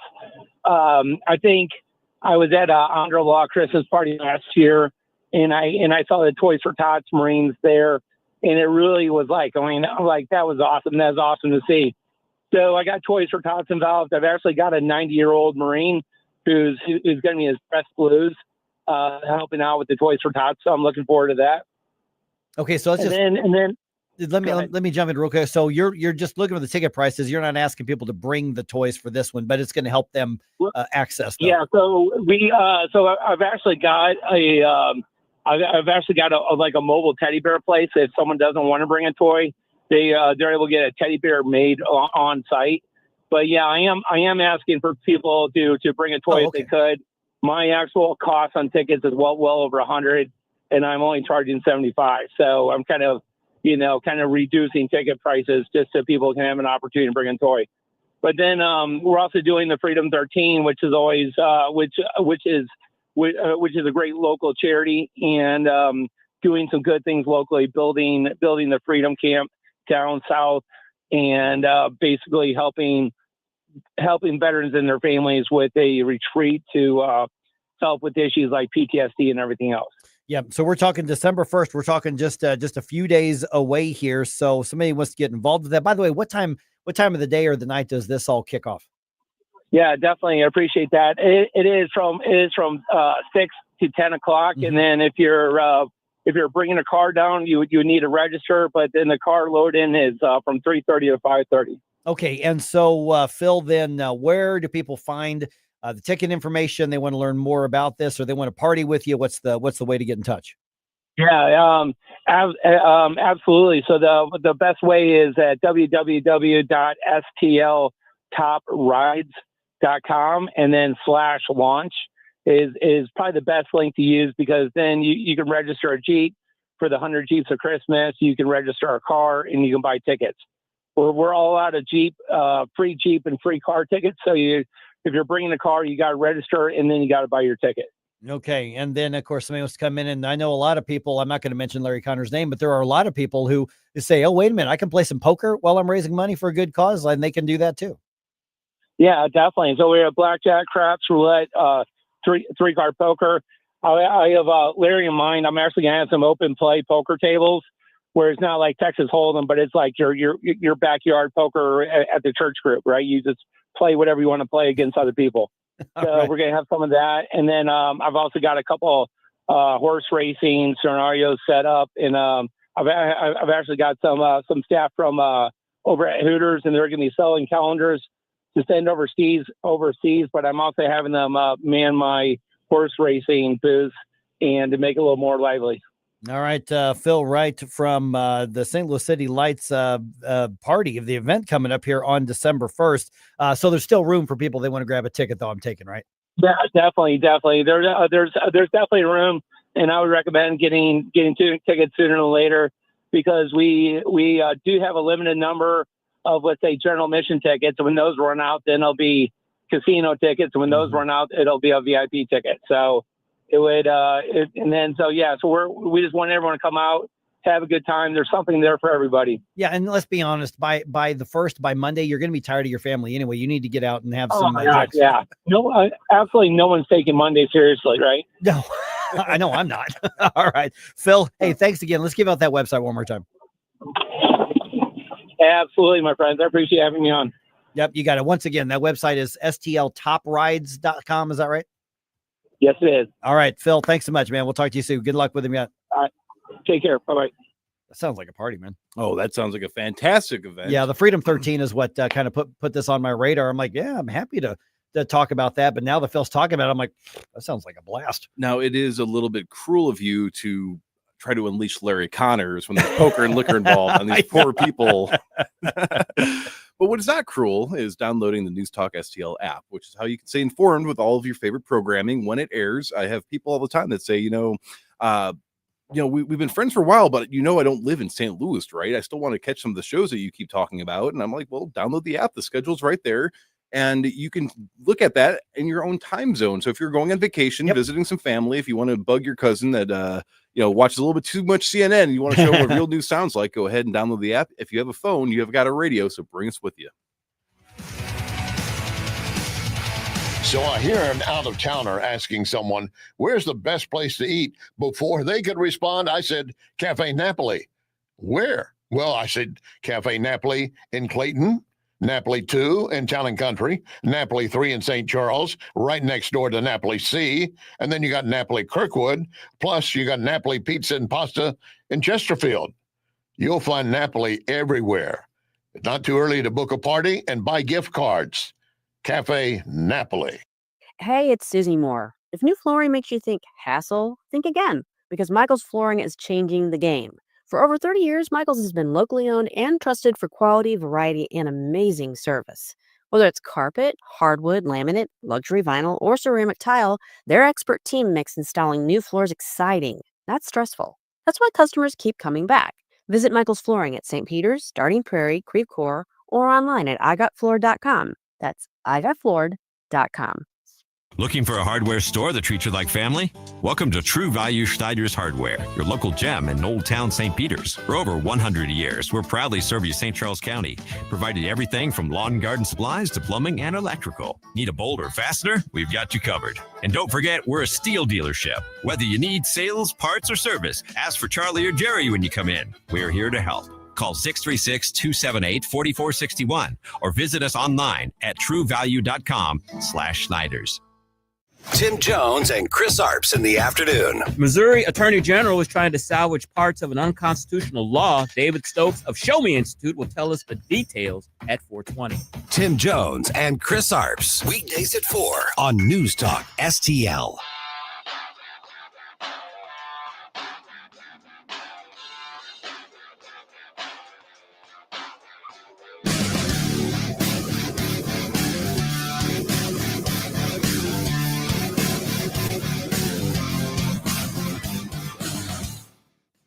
Hey, it's Vic and Ken. We're on every Monday through Friday on News Talk STL. Kenny, how are you? I'm good. You know, you got to be some kind of weirdo to get up at 5 o'clock in the morning and do You radio. do, believe me. And that weirdo is Mike Ferguson in the morning show on 1019 and 94.1 News Talk STL. Whoosh. Yeah, I'm kind of just looking back over all the notes I had for today. To say we've covered an eclectic group of people, topics, and a lot of ground today. I mean, you have Sheriff Montgomery, you've got UFOs, you've got decommissioned missiles being used as hot rods. I mean, I want to know more about that. And it was funny. He goes, oh, well, it's safe. It's, it's not still a missile. And I'm thinking, well, that's not as much fun, but still it's a Patriot missile. That's now a car. I was hoping it was going to be like the Wile E. Coyote type thing, but no, I should have asked. I don't think I would be the top donor, but if you were the top donor or you win the poker rounds, do you get to drag race it yourself? Or I absolutely want to see that. I just want to see what this thing looks like. Oh man. Because we around the station, for people that don't know, I don't know where they're coming from, but there's somebody or somebodies that just have a wide variety of classic vintage restored. Have you seen these? The vintage cars? Yeah, the jalopies, like the little old school, like the Model T, like the Ford Model Ts. I've seen some. Matter of fact, yesterday I was on Westport Plaza, right up here, right by the radio station, and I saw, I don't know what kind of car that it was, but it was obviously from Europe somewhere, because the driver was on the other side. Yes. And I don't know what car that is, but it was, it was just one of those areas where, hey, if you got a top down type of car, you got a convertible or something like that, you just got a couple days left before you can be able to, can't drive it around for the season. But I remember I was at the stoplight right there as you would go into Westport. Mm-hmm. And he was at the stoplight going the other way. And I got a chance to sit there and stare at this thing. I'm like, wait a minute, that car. And I've driven a car with the drivers, on the other side when I was in the UK. But it was just really, really cool looking. Looks like it was probably built in the 50s or 60s. Yeah, that's exactly, and it's multiple. So I don't get a very good look at the people. They look, it appears to be a couple middle-aged gentlemen, and then some younger folks, and sometimes nice ladies with them. But the Wacky Races cartoon, it's like, it looks like they're all preparing for that. So there's one, the guy was like driving with a crank in the middle of the. I'm like, I didn't know that was a way that you could actually back in the day. Yeah. But so I don't know. Maybe these guys will be here, but it'd be great to see them race a missile. I was in, I want to say Fort Myers, Florida, because that's where one of the baseball tournaments I sometimes play in. And Thomas Edison lived there. Oh. So he's got there's a museum down there, and also Henry Ford lived down there. Wow. And in one of the museums, they actually have one of those old, like from, it would be like prehistoric in today's generation's term, but the car, which has, that everything very, very basic, very rudimentary, but it was a luxury version, and it was, super, and the car is still there, which I think belonged to Edison, or was given to Edison by Ford, or maybe it was Henry Ford's, but, they had that classic vehicle. It looks like it could probably run. But the whole thing is right there, and that's what he would drive around in, 100 years ago or whatever. Did it have the original white tires or no? Yes. Oh, okay. So that's authentic. Yeah, then. Yeah, they did. And there were other ones. They were showing some of the technology. Like one had this huge bed of batteries. Ooh. From like 100 years ago that were made for this. And I thought that was kind of fascinating because it was like Tesla before Tesla, that they had actual batteries back then. Now, I don't know. Now that may have only gotten you 100 yards or so, but they had it. They were working on that. I still dream of the world we could have lived in with nuclear powered cars. Not gonna lie. I mean, probably very dangerous, but never say never. Never. Yeah, we can get there. We can still do it. Oh man. But here's the thing, because that's going to be on Monday, December 1st. And I was only kind of half joking, because if you're like cooped up with family and friends for a few days, because we're talking about possible snow coming in by the end of the week. Yikes. Yeah. And Larry Connors just walked in. He's like, I got something to say to you. Oh boy. Commander Connors. Well, he was smiling though, so it seems like we're not in that much trouble. They always do before they get you. Oh, that's right. That's Gulp. There's a big window in the studio as we walk by. But that's why I mentioned, because I haven't really done a lot with the St. Louis ambush. And I saw, man, they're starting their season at home. And you don't have to be like understand the game that much. I enjoy the games. I've been to a few over the years. But it moves really, really fast. But I'm thinking by Friday, everybody's tired of looking at the TV. You're done with your turkey coma. Those tickets aren't that expensive. Go have a family outing. Go to the family arena and grab yourself some seats. And there really aren't any bad seats at the family arena. You can. It's a small enough arena. You can see everything. But those games are fun. I'd give that a shot. And if you actually do enjoy your family, you can bring them out. Right. Do a family outing. It's called the family arena. Bring your family. Just get out of the house for a little bit. I mean, and it's Friday afternoon, 5:00. You're not going to be out super late, and you can avoid all those freaking stores. This past weekend, Rachel's like, we need to buy you some new jeans. I'm like, okay, fine. And so we actually went out to West County. I couldn't even find a parking place. Nope. And I'm like, I don't have the patience for this. We're like, okay, we just went somewhere else. We literally went through the driver. I do not have the patience for that. And people are already going nuts. Now, everybody who's at the mall they're buying something here instead of like on Amazon or something. But I'm just like, and it's the thing where people were white knuckling their steering wheels. Like, somebody's about to back up and there's like a showdown. Everybody's staring at each other. Who's going to cut in to get the parking place? I'm like, I don't have the patience. I don't have the calories for this. No, and I don't have the insurance to deal with this. If I have just enough that if I cause a problem, then I get to pay a higher premium. But if you cause a problem for me, well, too bad to be me, I guess. And that's what's always been interesting to me. I mean, part of the fun of Black Friday was watching the news highlight reels of all the PvP stuff. People fighting over Cabbage Patch Kids and Elmo and all that stuff. But I remember when that was a thing. Yeah, the day after they just talked about what they were thankful for. And I when I worked at some of these retailer places on Black Friday, we had orderly queues. You could go online, reserve your spot, so there was no fighting. There's still fighting, but not in the store. But what's sad is that you're like, well, of course there's fighting. I mean, we're supposed to be civilized people. But I mean, but again, you get there super early in the morning to prepare a store for a bunch of angry, crazy, fanatic people. And now that I'm out of that, I thought, okay, well, cool. But then I think it was last year, I actually was just trying to go grocery shopping. Like I didn't register to me that Thanksgiving, probably a better idea to stock up beforehand. Yeah. So I'm trying to navigate the parking lot, and I swear it was like people were almost like bumper carring each other. I'm like, please don't hit my car. Please don't hit my car. Yeah. I made it through relatively okay, but those lines were insane. And it's just, See, I remember back in like the 70s and 80s when like my mom and grandma and they would go an early morning Black Friday shopping. It was like their adventure. It was just like a fun thing. And I'm like, even back then I'm thinking, I don't get that. Of course, now back then, obviously Amazon didn't exist. There was no online shopping. There was nothing. And the deals that were offered were what was offered. Well, then by the time you got through the mid 90s and 2000s, people are camping out in tents all day on Thanksgiving. And then they're fist fighting over, whatever deals. And I'm thinking, okay, we've lost our mind. We've just lost our mind on this.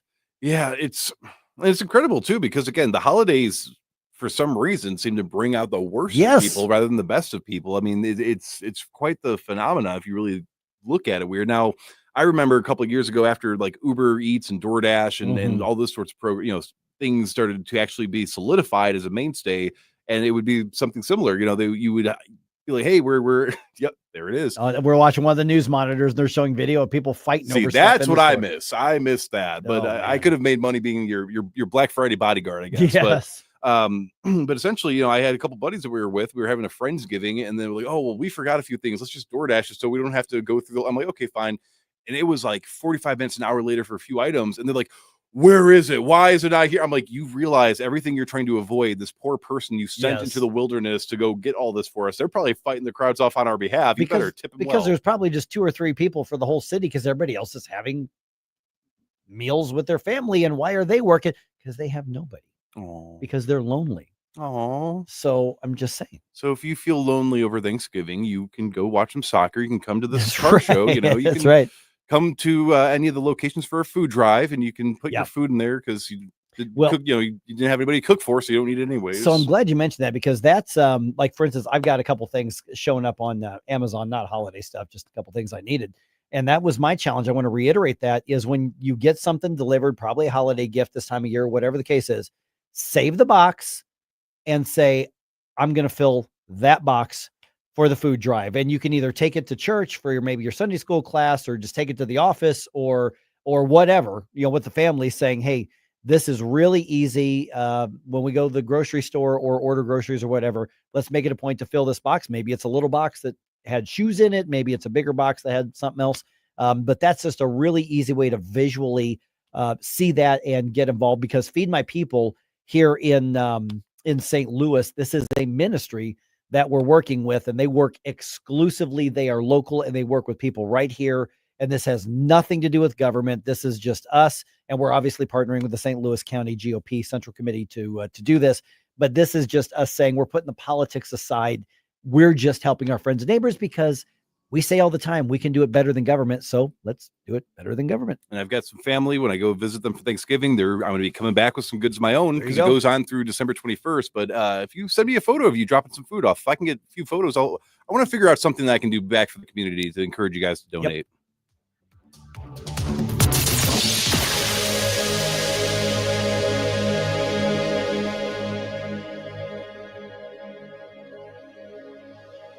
Columbo here for my friends at Bluff City Outdoors.